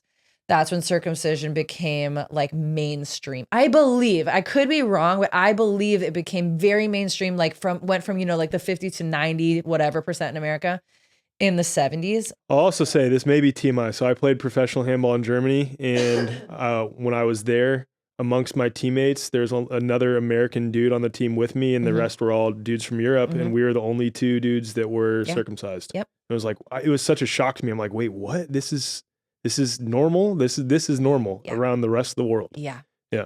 We are the only country besides Israel who does newborn circumcision at the rate that we do. Some Canada, some Australia, some, but most Australians, whenever I post, are like, it's not really a thing anymore. Luckily now with newborns in America, it's about 50-50. Thank God. But yeah, so vitamin K, they're going to say you absolutely need to do vitamin K for getting your baby circumcised in the hospital. Which like makes sense, but babies still die from bleeding out from circumcision. What is the expressed reason for circumcision? The AAP, which is the American Association of Pediatrics, which, you know, I don't agree with on most things. However, in 2021, they came out and made a statement saying that circumcision is medically unnecessary. Wow. Yes. That's huge for them to say that. Wow. I know. Shocking. Actually shocking.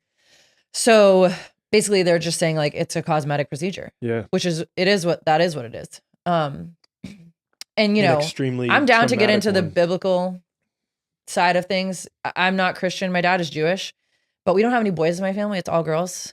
So it, you know, wasn't a thing. I remember my sister being like, "Are you going to circumcise if you have a boy?" And I was like, "Fuck no." And she was just like, "Okay, good." And I was like, "Oh, cool." Is your sister hip to a lot of this stuff?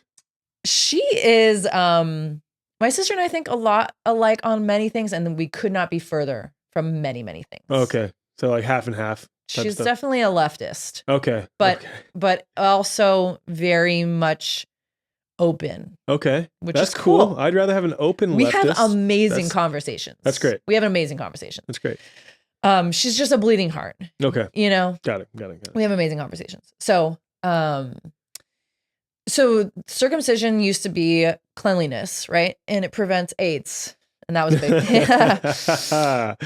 What's AIDS? Yeah.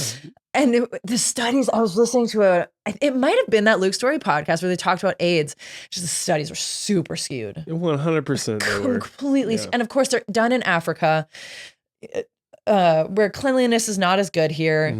In African countries, circumcision is more of a rite of passage thing and not super prevalent anymore. But that would be like a teenage rite of passage thing. That's crazy.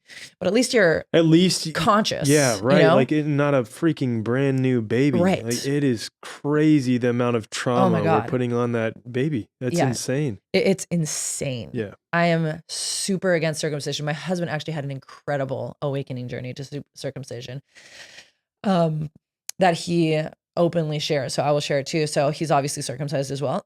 And I knew in my heart I did not want to circumcise if we had a boy. And in my head, the words in my head were, "You will have to pry this baby from my cold, dead body in order to circumcise it." However, on the outside, I was very loving.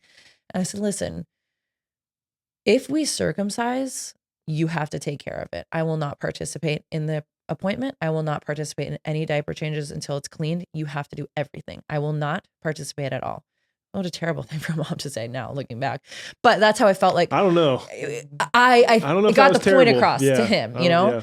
And at the time, he was in this 10-month spiritual psychology course at the University of Santa Monica. We both took this class at different times. And he just had this moment of like, where I would tell him, like, I really don't want to circumcise, but you're the man, you have a penis, I don't. You claim you're not traumatized, which I don't think is true.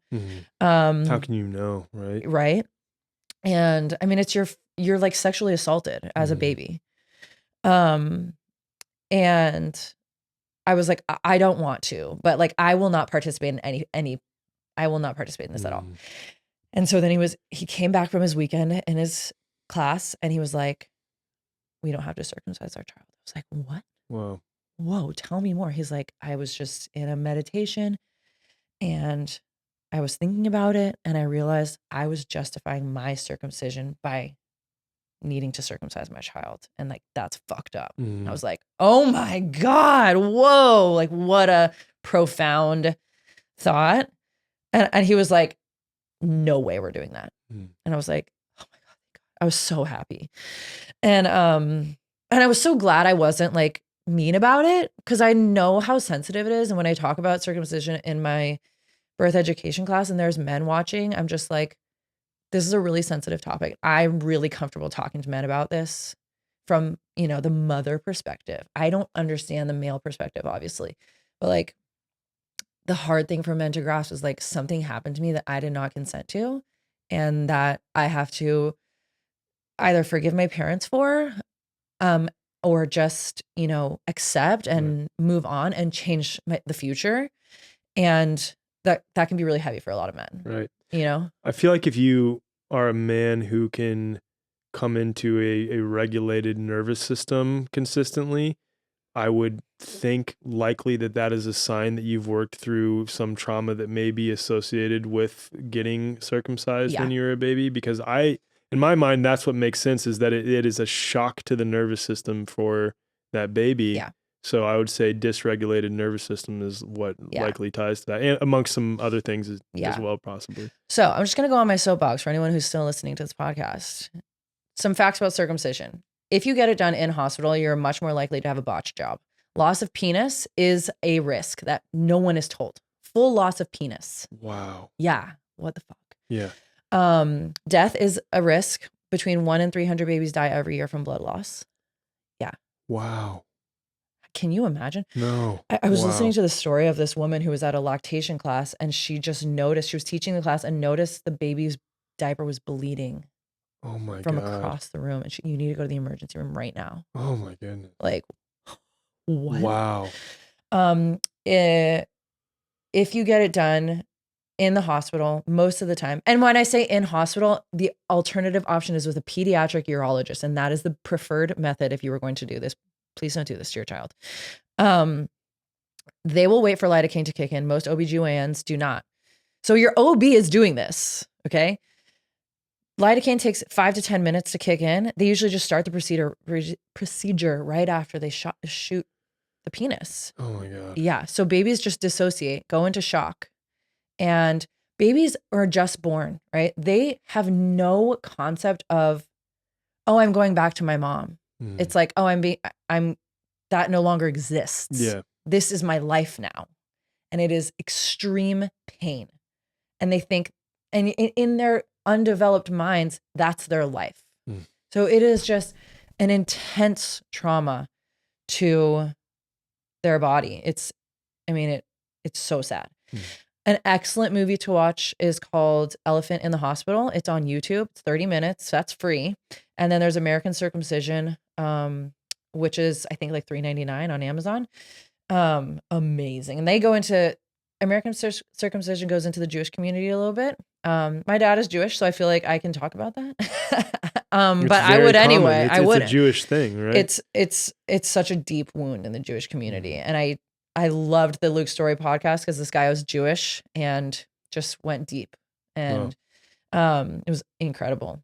But I'm like, are you kosher? Are you doing this? Are you doing this? Are you an Orthodox Jew? If you're not, what are you doing to your child? So there's more rituals in the Jewish community now that is like a non-cutting bris, which is so cool. I don't get it. Yeah. I don't get it in the I'm grateful my dad didn't care. I think I just straight up told him, oh, by the way, we're not circumcising, because I didn't care what they thought. And my dad didn't say anything, like, whatever. Because we weren't raised Jewish. So anyway, I don't get it at all. I don't, I don't live by the Bible, but that's just me. I don't get it. Yeah. So it's I messaged this influencer who I follow, and I like her. She's like an Orange County chick, and she's just kind of like a fun, like, foodie girl. But she was really, really open about not vaccinating her kid. And I was like, oh, damn, that's awesome. She's like, oh, I listened to Candace Owens, and like, it really just opened my mind. I was like, holy shit, you're just sharing this. Amazing. Like, I didn't pin her for that kind of girl. Yeah. And so I loved that. And then I messaged her recently. I said, oh, I loved how you shared about how you weren't vaccinating your daughter. Now you're pregnant with your son. Are you going to share your circumcision journey? Or are you going to share your thoughts on circumcision? Maybe that's what I said. She goes, oh, I'm definitely circumcising. I was like, wait, what? I was like, oh, I really recommend you watch Elephant in the Hospital. I was like, I can't not say anything. Yeah, I'm glad you have a loud mouth and you're willing to speak up. Yeah, I was just like, you need to look into this. Yeah. It's so unnecessary. Yeah. Let's get into Group B strep. Yeah. So Group B strep is a bacteria that can live in the vagina, and it is transitory, meaning it comes and goes. It can come and go. Group B strep is a form of strep bacteria that is completely harmless to adults and can be fatal for babies. So I do say that straight up. Babies can die if they get GBS disease, is what they call it. And that is where they come out the birth canal, they ingest the bacteria, they get sick from the bacteria, and they get so sick that they die.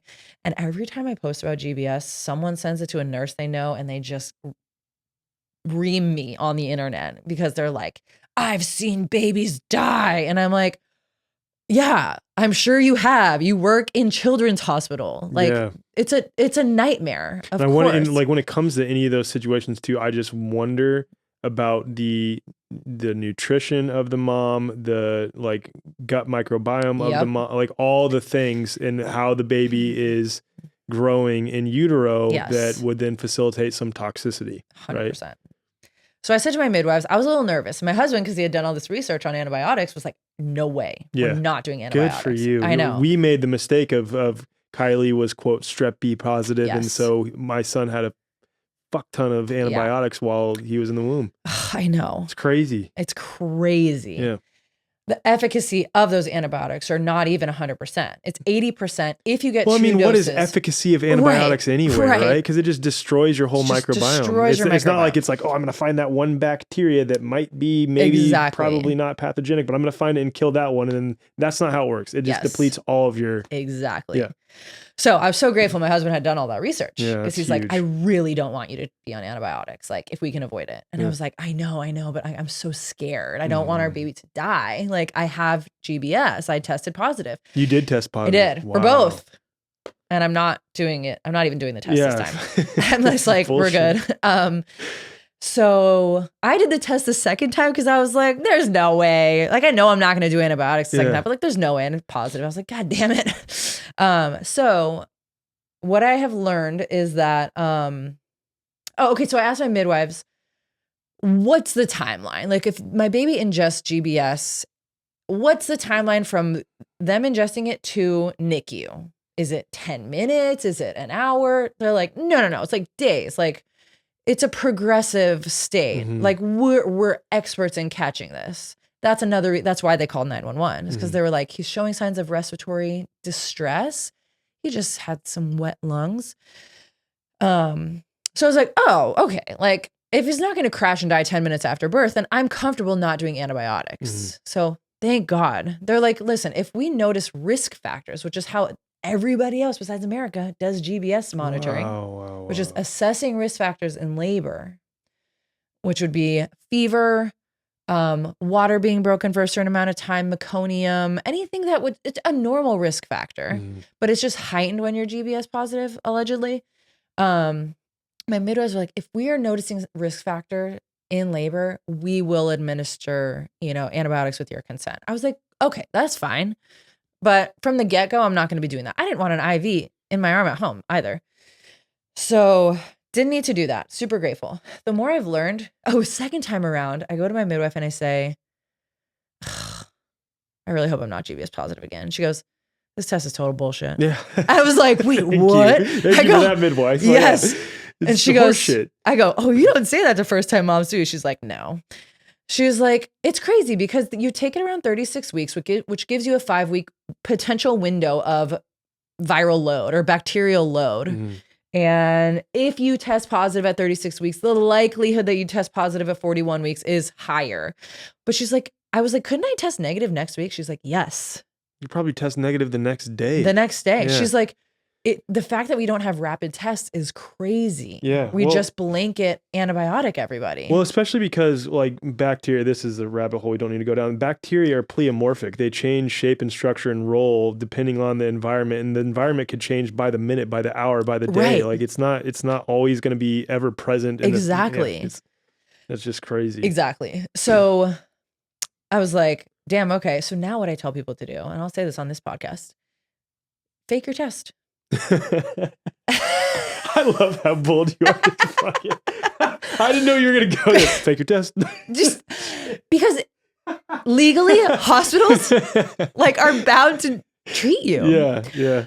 This is not medical advice. This is not medical advice. None of this podcast is medical advice. If it were you. Okay, if it were me. For anything you've said during this. Yeah, if it were me. And for real, I would do this. Yeah. So my midwives to take the GBS test. This is also TMI. You stick it up your vagina, and then you stick it up your butthole. Okay? Yeah, and then you put it in the thing, and you give it to them. I didn't know that when you have an OB, they do it for you, like stirrups, and they do it for you. So if I were in an OB office, I would be like, I do not feel comfortable with that. Yeah. Please let me do this myself. I mean, that's invasive as shit. Oh my God. Like, no way. But if it was my midwives and they were legally bound for whatever reason to administer antibiotics, if I tested positive, I would go to the bathroom and I would swab my mouth. Yeah. Like, hello. It's like plain and simple. People got all scared by that. I'm like, you could literally do nothing. Right. There's no color on it. It's such a mind fuck because that's one of the many examples of you not intuitively, and that's a huge thing when it comes to women. I do not deny that at all. You intuitively feeling something is wrong. You don't, right? Yeah. You don't intuitively feel something is wrong. You don't physically feel something is wrong. And then you're given an arbitrary test that then tells you something is wrong. And that puts the fear of God in you. It's such bullshit.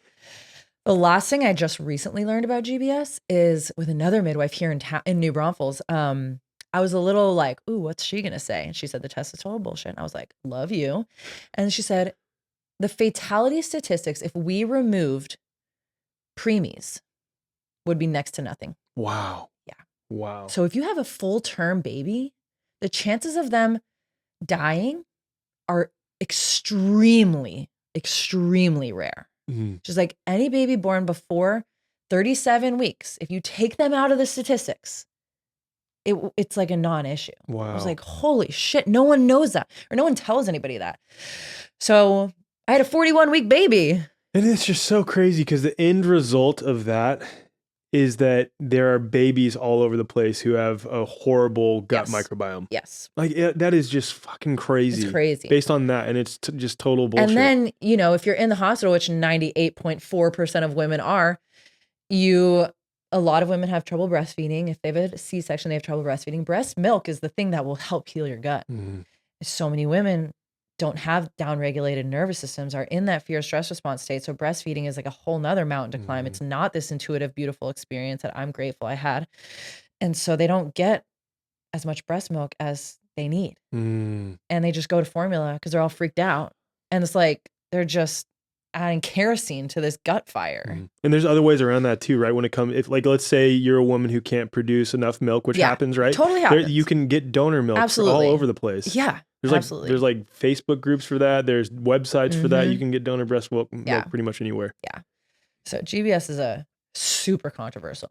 OBs and nurses have like made full on posts about me because I shared my story. I'm just no way. Yo, relax. All right, let's talk now. Since you already mentioned it a few times, C-sections. Yeah. Yeah. We have a really high C-section rate in America. Mhm. And our C-section rate is nearing 35%, which is crazy. Wow. That's like third world country. Brazil is like 50%. A lot of people in Brazil elect to do that though, right? That's Yeah, like it's like that's a like their fad thing. there. Yeah. Really weird. Yeah, bizarre. There's a hospital where I live and they're at 40%. Wow. Crazy. 40% C-section. Yeah. I want to share a stat, and I don't know if Ayla will correct me on this, but a good friend of mine, Ayla Cuenca. Oh, she's amazing. You know her personally? Yeah, she's one of my homies. Oh, awesome. Yeah, I love follow Ayla. her. She's so great. So Ayla's, this midwife that Ayla knows has overseen over 1,000 natural births. Awesome. And only like 8 of them have ended up in C-section, in which I would say is uncharacteristically low from what I've heard from other doulas and midwives. But the point being that like 40% versus 0.8%. Crazy. I would imagine it's what, probably like under 10% is considered like right. medically necessary. Yeah. From the WHO, which is crazy. Wow. Yeah. The WHO even says that in the US. That is so crazy. Yeah. Obviously, they're not someone I look up to or aspire to. But it's crazy that they say that too. That says something. Yes, it really does say something, because C-section is major abdominal surgery that we just brush off. So that is, I mean, medical necessity or not aside, what's crazy about postpartum for C-sections is like you get an ACL tear, you get surgery, athletes, surgeries here and there, you get prescribed PT and rehab, right? Yeah, duh. Absolutely. After major abdominal surgery, they're like, all right, see ya. Yeah. Good luck walking. I know a lot of people, a lot of women, sorry, not people don't give birth. A lot of people do not give birth. A lot of women have like the separation of their abdominal wall, and that is an issue for a lot. Like, yeah. And that happens regardless of C-section or not. Yeah. But it's more common in C-section though. Well, right? I think it's just, you have a harder time healing. Okay. Yeah. Yeah. Like I had it really bad, and I have it. I'm not worrying about healing it perfectly till I'm done with this one. Done. And that's, likely a function of my babyhood. Oh, wow. Because I was a New York baby. Like when you were a baby? Yes. Put in strollers and seats and chairs and not left to move freely as much as I should have. That's what really engages the rectus. Wow. Yeah, it's amazing. So all babies are born with a diastasis, that separation, but it's not considered a dysfunction. They're just so immature, and their muscle tone is so immature, and then it grows as they get stronger. So if you see babies in like bumbo seats, they're just sitting like this from 4 months on. Makes sense. They don't grow that muscle tone. So I had diastasis before I got even pregnant. Some men have it too. But yeah, C-section might make it just harder to heal. Got it. Okay. That makes sense. With PT, anyone can heal it. You don't need a surgery to sew it back together. Although some women might want that, whatever. So C-sections are super, super prevalent in this country. And I mean, it's just a cascade of interventions. That's, I think, in my mind, the number one cause is, we need to induce you. You're 40 weeks or you're 39 weeks or you're old. Your baby's too big, your baby's too small. Did you know that babies are more prone to stillbirth after 39 weeks because of the ARRIVE trial, which is a total fucking BS study. And Pitocin is a known drug that causes fetal heart distress.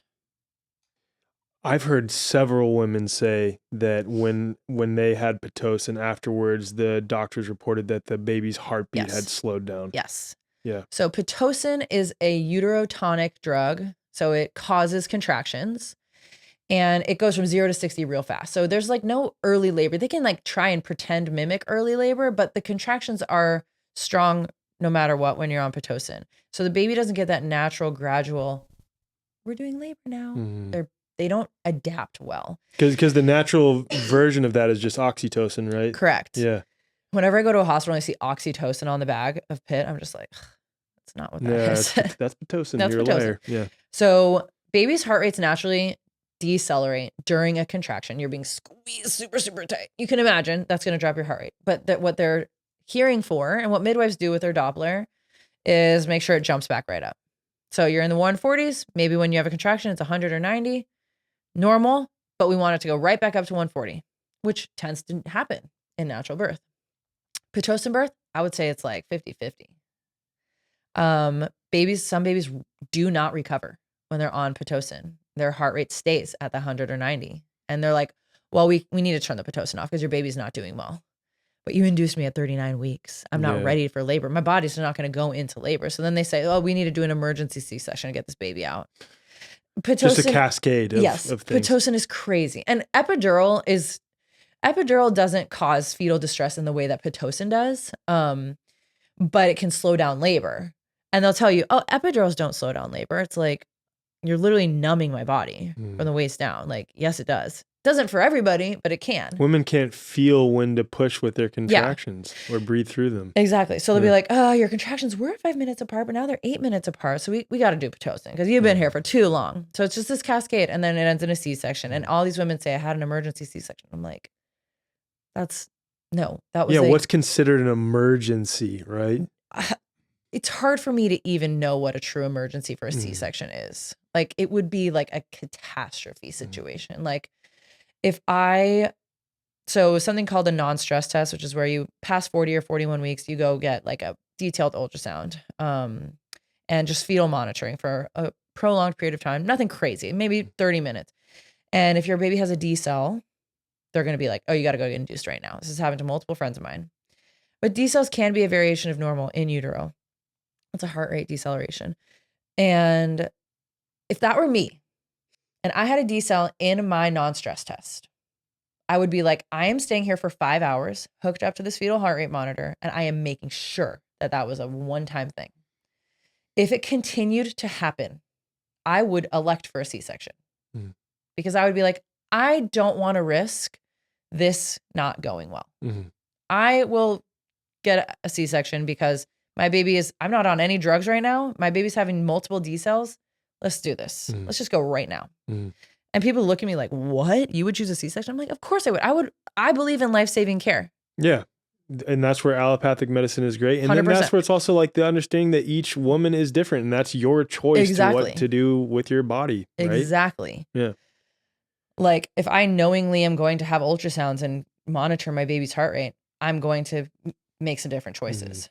So I don't know what a true emergency would be. Yeah. I mean, a potential baby getting stuck in the birth canal, like truly stuck, mom passing out and mom is unwell, mom has a seizure, something like that, where the mother's life is at risk. We got to get this baby out so we can save mom's life. Car accident, fall, things like that. It was like, life-saving care.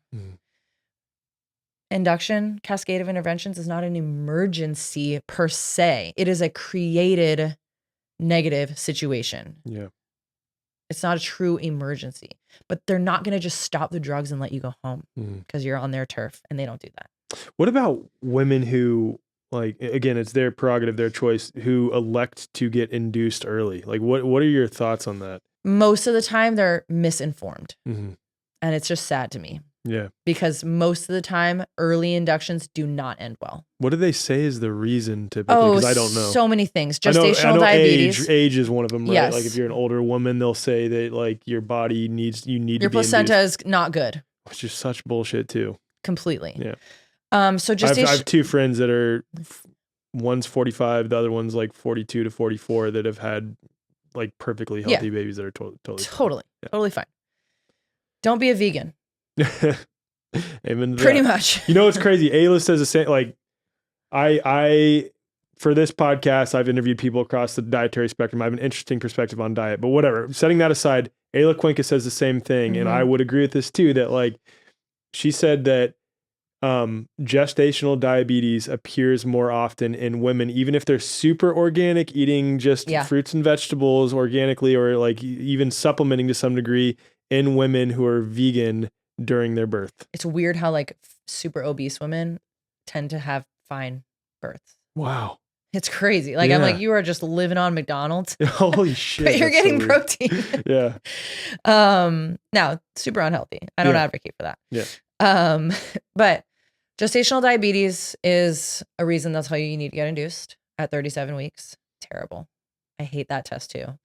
Although I do like testing my blood sugar in pregnancy. I find that to be actually very cool information. Wow. What do you find when you do that? It's just basically how the food you're eating is fueling or not your body. Wow. And It's so you awesome. feel better when you're eating a lot of animal fats and animal protein? Yeah. Yeah. I bet. And your body processes foods differently in pregnancy. So like I thought I was eating healthy gluten-free, and this like bread that I was eating was just spiking my blood sugar. Wow. It was crazy. And then I ate a piece of cake and my body processed that fine. Whoa. Yeah. Weird. So it's what just, was the cake made with? I don't know. I think it was, I don't remember. It was my first Like normal cake son. dough? Yeah. Okay. Interesting. I just really wanted a cake, and I was like, I'm curious about my blood sugar, and it was normal. Did you have any like weird cravings when you were pregnant? Not really, actually. Okay. Burritos, a lot of burritos when I was pregnant with my son. So preeclampsia, that's legit. Yeah. So that is high blood pressure. But doctors don't tell women how to manage high blood pressure naturally. Very easily managed. I should say simply managed. It's not easy for people because that's changing of a lifestyle situation. Mm-hmm. High protein, high electrolyte, low stress if you can. But if you eat high protein, high electrolytes, go on walks every day, your chances of preeclampsia are extremely low. I love getting my blood pressure tested because I am just like a freaking marathon runner. I'm just like the lowest, most perfect blood pressure ever. And everyone's like, dang. I'm like, I know, just eating good. So do you recommend that to all your clients too? Oh, then? yeah. Like, I'm sure being in the holistic community, you have a lot of vegan clients who come to you, and have you not less really? and less. Less and less. Okay. The animal-based thing is. It is really, well, I mean, there's so many people now who were previously vegan for 7 years, 10 years who hit a health block and they're like, nope, I have to incorporate animal products. I'm so stoked that has never crossed my mind. Yeah. Going meat-free. Never. I've tried. I will say in times, and this is as a man, like in times where I've needed to detoxify, I've cut out meat and just done like either juice or I've done extended water fasts. Yeah. But those are very totally specific contexts. Like on a day-to-day basis, I have to. And I typically basically only eat meat. Yeah. Yeah. Same. I pretty much only eat meat and dairy. Yeah. I'll do potatoes. And being pregnant, carbs are important and calories are important. My husband makes sourdough bread. I don't do any cooking. I'm just living the life. Bread yeah, it's so good. Yeah. But anyway, yeah. So I don't really see any vegans anymore, which is awesome. But a lot of women have meat aversions in the first trimester, and I did too. This is the first time I ever had a meat aversion. So I ate a lot of chicken. Okay. And I was just like, this is so boring, but I could not eat steak. And I was really? like, I was so mad. Oh, that's interesting. But yeah, so inductions are basically, doctors just groom you for induction. So there's very few legitimate reasons. Preeclampsia is a very legitimate reason. But you should be able to manage that well before your 37 weeks. If you get to 37 weeks and no one's helping you with that, that's the problem. But yes, delivery needs to happen because you could have a stroke. And that would obviously be really bad. So they'll say your baby's too big, your baby's too small. You're old, your placenta might fail. Just the runaround. And they just want you to be on their schedule. That's pretty much it. Yeah. Like it's just easier for OBs. They're way overworked. They have too many patients. And, and I don't, when I say OBs, I don't mean all OBs. Not all OBs are bad, but by and large, they're overworked, exhausted, and have way too high volume. Yeah. So managing labor means managing when labor begins because then they know what's going on. And that is not woman-centered in any way. No. It sucks. So another thing that with my wife's first birth and her second birth, she was somewhat informed on position changes because she had her sister there, but not to the degree that she is now and she was with our second. And she was in all types of positions during her labor. Yeah. And I wonder how many C-sections happen that the hospital then considers, quote, an emergency when it's actually not. And if you just knew simple position changes, and even like ways to move the baby around in the belly, right? And I mean position changes for the woman, but also like for the baby, right? Those would not end up in C-section. Yeah. Oh yeah. And this kind of goes with that. But another reason for a high C-section rate is breech and twins. Doctors aren't taught vaginal breech delivery in medical school anymore. They're only C-section. Wow, so it's just automatically C-section. It's a complete dying now. art. Wow. So Dr. Stuart Fishbein is someone who I actually work for. Birthing Instincts is his Instagram page, and he's an OBGYN, and he's been out of hospital for like 20 something years. Good for that dude. He's Wow. amazing. Yeah. He is a savage. But he teaches seminars on breech vaginal delivery all around the country. So cool. Yeah. Wow. So if you're a midwife or a birth worker or no midwives, go take the seminar because it is a life-saving skill. So they'll say that's an emergency, and they'll automatically C-section for that. So terrible. So position changes is super important. So like, yeah, when you have an epidural, like I think our epidural rate in America right now is 80%. So 80% of hospital births are epidural births. Once you have an epidural, you cannot move. You're stuck in the bed. Very few hospitals offer something called a walking epidural. I don't even know how prevalent that is. Which is where it's just like your pelvis is numb, but your legs can move. And sometimes it like wears off. So your legs can kind of move, but they do not let you out of the bed because you're at risk of falling. So you have to stay in the bed. And sometimes they'll let you like flip over to hands and knees, but like they're super nervous about that too. I'm like, this is crazy. Which is so like it's the woman's choice. Like it is so crazy that they're like all there scared they're gonna fall. I'm like dictatorial. Like no, you cannot do. Like I remember they should have floor beds in the hospital. Yeah, like oh my god, it's crazy. And I remember my wife was literally yelled at by one of the nurses for not something related to position change, but all that to say, it's just nuts how this is the woman, this is her body, and you're trying to tell her what she can and cannot do. Is crazy. It's just crazy. Really crazy. Yeah. So position changes are really important in labor. And when I talk about birth with my clients, I'm like, there's gonna be a moment in labor where everything changes and the intensity is just like up here, and every contraction you're gonna be pulled into a position. Very rarely is a woman in active labor like down to switch and move around, because by the end they find their one position that they're like, this is what feels the least horrible. But before that, moving around is really good for the body. That's why fitness and movement in pregnancy is so important, because you have that body awareness and you have that ability to be like, I know how to squat, I know how to use my body. And you could literally just be like, your fitness could be going on long walks. You just have that connection. And like you have confidence in your body. But also it's really good mentally to just change it up, right? If you're having a shitty day, you go outside, take a walk, you feel better. It's kind of like that, right? When you're in labor, I remember before my doula got there, I was just like lying in my bed, crying in the fetal position. And she comes over and she's like, have you moved? I was like, no. She's like, Emily, get up. Let's go. Opened the curtains, got me standing. She's like, go to the bathroom. I'm going to get you some food. We're going outside to your backyard. And I was like, oh yeah. Like I'm a doula, but like, I was just like in the pain when cave. You're in it though. Yeah. Like, I mean, you're in it. I was like, oh yeah, move. Okay.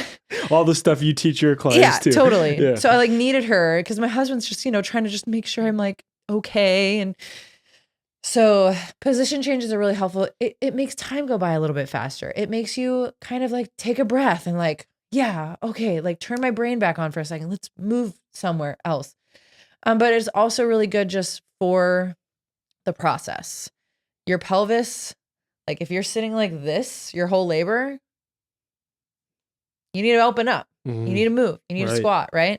You need to have mobility. And sometimes that is lying in the fetal position, because that can be a really good position for baby to descend.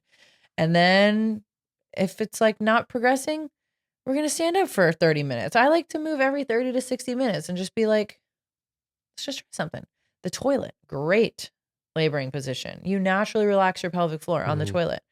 The tub obviously is awesome. You have this like weightlessness. Yep. So amazing. That's how we delivered our second. Same. My second was born in the tub and it was awesome. But you have way more ability to move because you're kind of floating a little bit. And for the baby, more likely women who have go the midwifery route of care, they get more hands on their bellies. Doctors don't palpate bellies. Yeah. So midwives will feel the baby and be like, yep, head down, back's right here. You're going to know if your baby's in a good position ahead of time, which is really cool. And this baby is moving like crazy. I don't remember my kids moving this early, this much. And I'm like, oh God. It'll be rambunctious. It's going to be a wild baby. But I'm like, I can't tell where they're at because they're still pretty small, but I'm excited to be like, okay, yeah, I remember my midwife taking my hand being like, this is the back, this is the butt. So I could feel at home and be like, they're in a good position. It was so cool. Yeah. And so moving baby in labor is less manual, but it's more just like, I know you're in a good position. So I'm going to like open my hips for you. I'm going to sit in a wide squat, or I'm going to sit on the bouncy ball and just let my body relax. Because women are so tense in labor. I was too. I was like, ugh. That's where for you probably like just that zen state that you can get in as an athlete. Yeah. For my wife, hypno babies was Yes, huge, and those that are just amazing. just breathing techniques. Yeah, tons of breathing techniques. And knowing that your breath is one of the only things you can control in labor, and how much your nervous system is deeply intertwined with your breath, and just being like, you know, like the paper bag thing is real, you know, and just kind of honing in on your nasal breathing and just your down regulated breathing, whatever that is for you. If you have no idea, take my class, because we talk a lot about the breath, but just, movement for the baby is so good. And your bodies have to work together. So being stagnant in labor is the worst. It's the worst. And then they're going to give you Pitocin because your baby's not descending. And disempower you and Totally. make you, and I think that's the other reason that position changes are so huge. That coupled with just the philosophy of a natural birth, it's like your body's doing exactly what it's designed to do. The baby will come when it's supposed to come. Like, and I will say I've been at one birth where it was the midwives at Moon Tower, and they recommended Pitocin, and I looked at her, I was like, I actually think this is a good idea. Really? One time. What was the context of that one? She was no epidural, and her labor was really slow, and she was starting to panic. Oh, so for her contextually, because of her panicking state. And, you know, I was like, I said to her after her, if you were at home, we would have just gone in the tub and chilled out in the bathtub. But because you were starting to freak out and be like, why is this taking so long? They just dialed it up to like 2, you know, just needed, like, gave her that little bit of push. But Pitocin can also lead to hemorrhage. And so exactly. Yeah. That's where it's a catch-22. But if you're already in that environment, you're already like, in that stress state, you know? Right. And so I was like, and her baby was born like less than 2 hours later. It would have been really, really long, I think. I don't know. You know, so there's some times when I kind of bend the knee, but at the same time, I'm like, we're in this situation. Right. Is it cool for you to now see kind of both worlds? Because you are in the hospital, but then you're not in the hospital for some of them. Yeah. And I'm like, I know how this would go if we were home. This would be a non-issue if we were home. But like, you're starting to like lose it a little bit.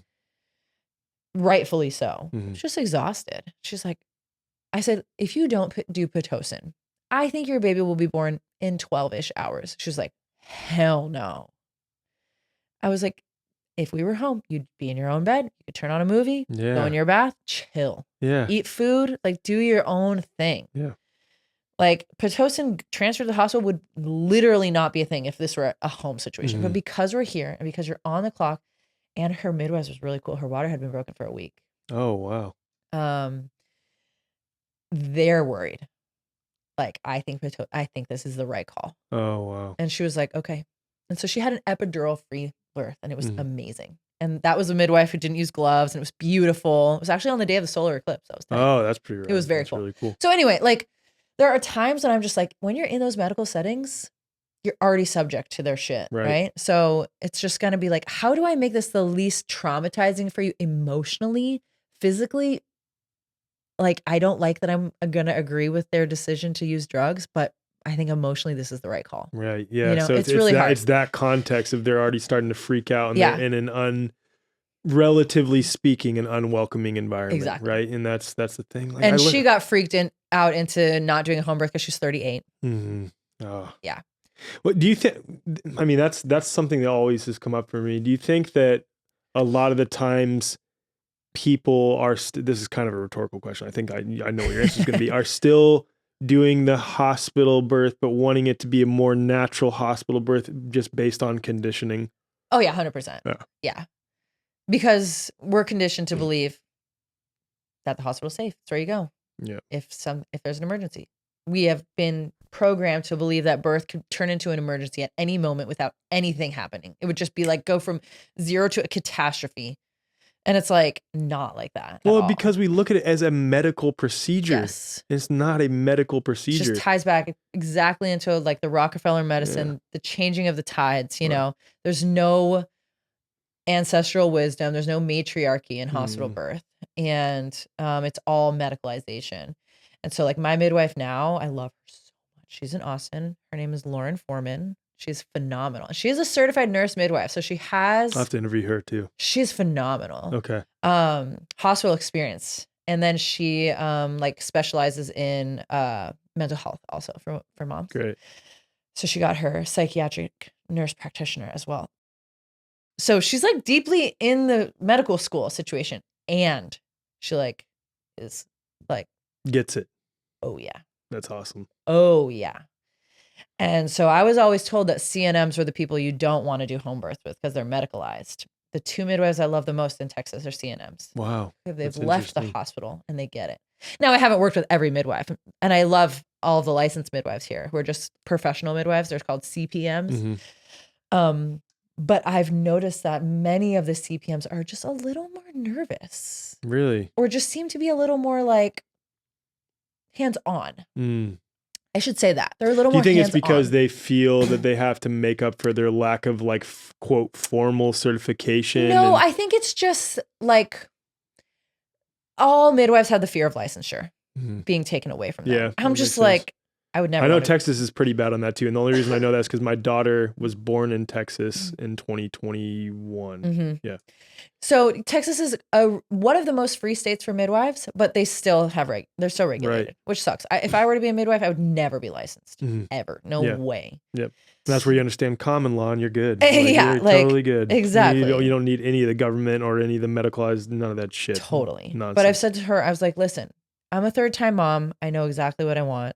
We've only had 2 appointments. I'm almost 24 weeks. By now I should have had with midwives 5 appointments. And she's so rad about it. And I'm just like, I'm not doing this. I'm not doing this. I'll do this. I'll do this. I am calling the shots. That's great. And it's awesome. And she's just so cool. And she really, really gets it. And I've done a couple births with her as a doula, and she's the midwife. She's so hands off.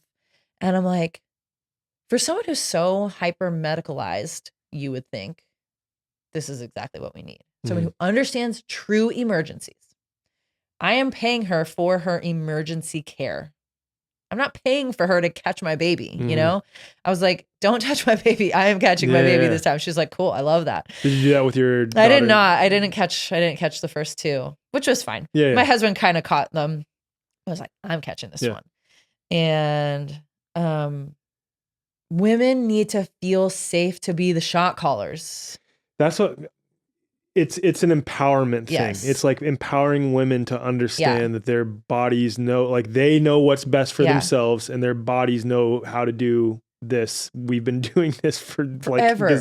I don't know how long. And having a midwife who's trained in emergency care, and all midwives are, she's just more specialized. Yeah. But like who have the wisdom, who have that matriarchal wisdom, like Lauren does. Like, I want you there.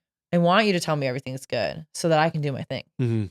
I want you to watch, that's it. Watch if I me need you, make I need this you. magic here. If I need you, that's why you're here. Yeah. And women just, cower. It's a terrible word to use, but like we're submissive to experts. And it's like, you're the expert of your own body. I know it's hard to believe if you've been deeply conditioned to believe otherwise.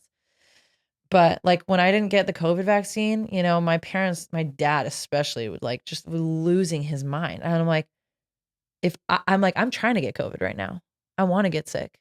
So I can prove to you that I will be just fine, And when we got COVID, we were just fine. Or got COVID. Right? We took the at-home test only because my sister left them at our house. Well, then you can show your dad and be like, look, we got it. You can play it. Exactly. Yeah. I was curious. My sister left them at our house. We felt like crap. And I was like, oh, snap. We got it. Yes, finally.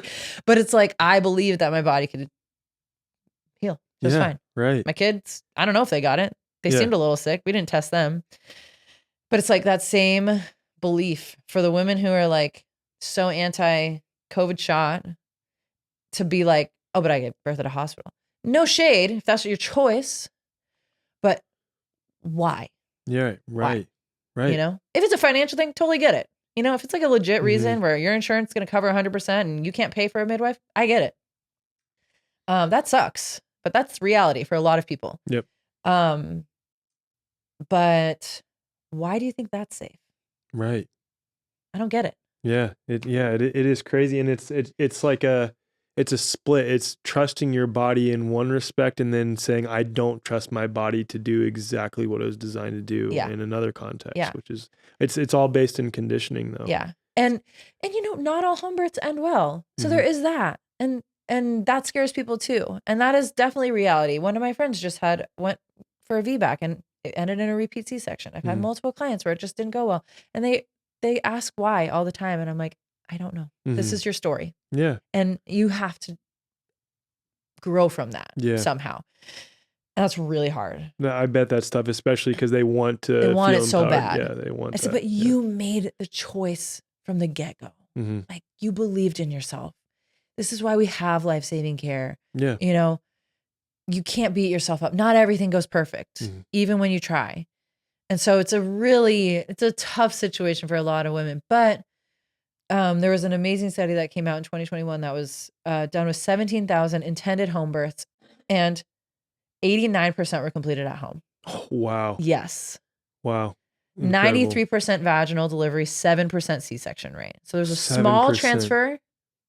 Yeah, but 7 versus 40. And I know some hospital systems, it's upwards of 70%. Yeah. Like, so that's nothing. The statistics are out there. Even if you have a home birth that ends in a transfer, you're going to receive better care because your midwives are still going to do the postpartum appointments with you.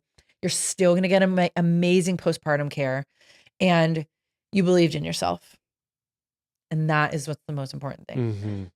I just wish all women had that belief in themselves. Well, that's why we have people like you doing what you do. Yeah, it's great. So share with the audience your offerings, all your stuff. Yes. So if you're in Central Texas, I am a birth doula. So I attend births in person. But since I'm having a baby this year, it's probably not going to be till 2025. You're attending your own birth. I'm attending my own birth in May, and then I'm probably going to take the rest of the year off unless you're a friend of mine. Yeah. And I teach online live birth education classes pretty much every 2 months. So anybody in the country, anywhere in the world could take it because it's on Zoom. I teach a doula training course. So I started this because all of the doula organizations out there use gender neutral language. I hate that so much. And I was like, I can't refer anybody anywhere anymore. Yeah. I was like, I'm not doing like that. birthing person stuff like dude, it's so bad. Cringe. Oh my God. So bad. Yeah. So I don't do that. So I'm like, I'm going to teach my own doula training course. And what's different about mine is I share my opinions. And I'm like, no one does that because they're scared. I don't care. Do you help guide women with birthing plans too? Yeah. And that's definitely part of the birth education class. Great. Cool. And then how important do you think those are, by the way? You can do your own research and do your own thing online. There's so much out there on Instagram where you can just really prepare. Well, I mean, just to have one in general. A birth plan? Yeah. Oh, for me, I like to have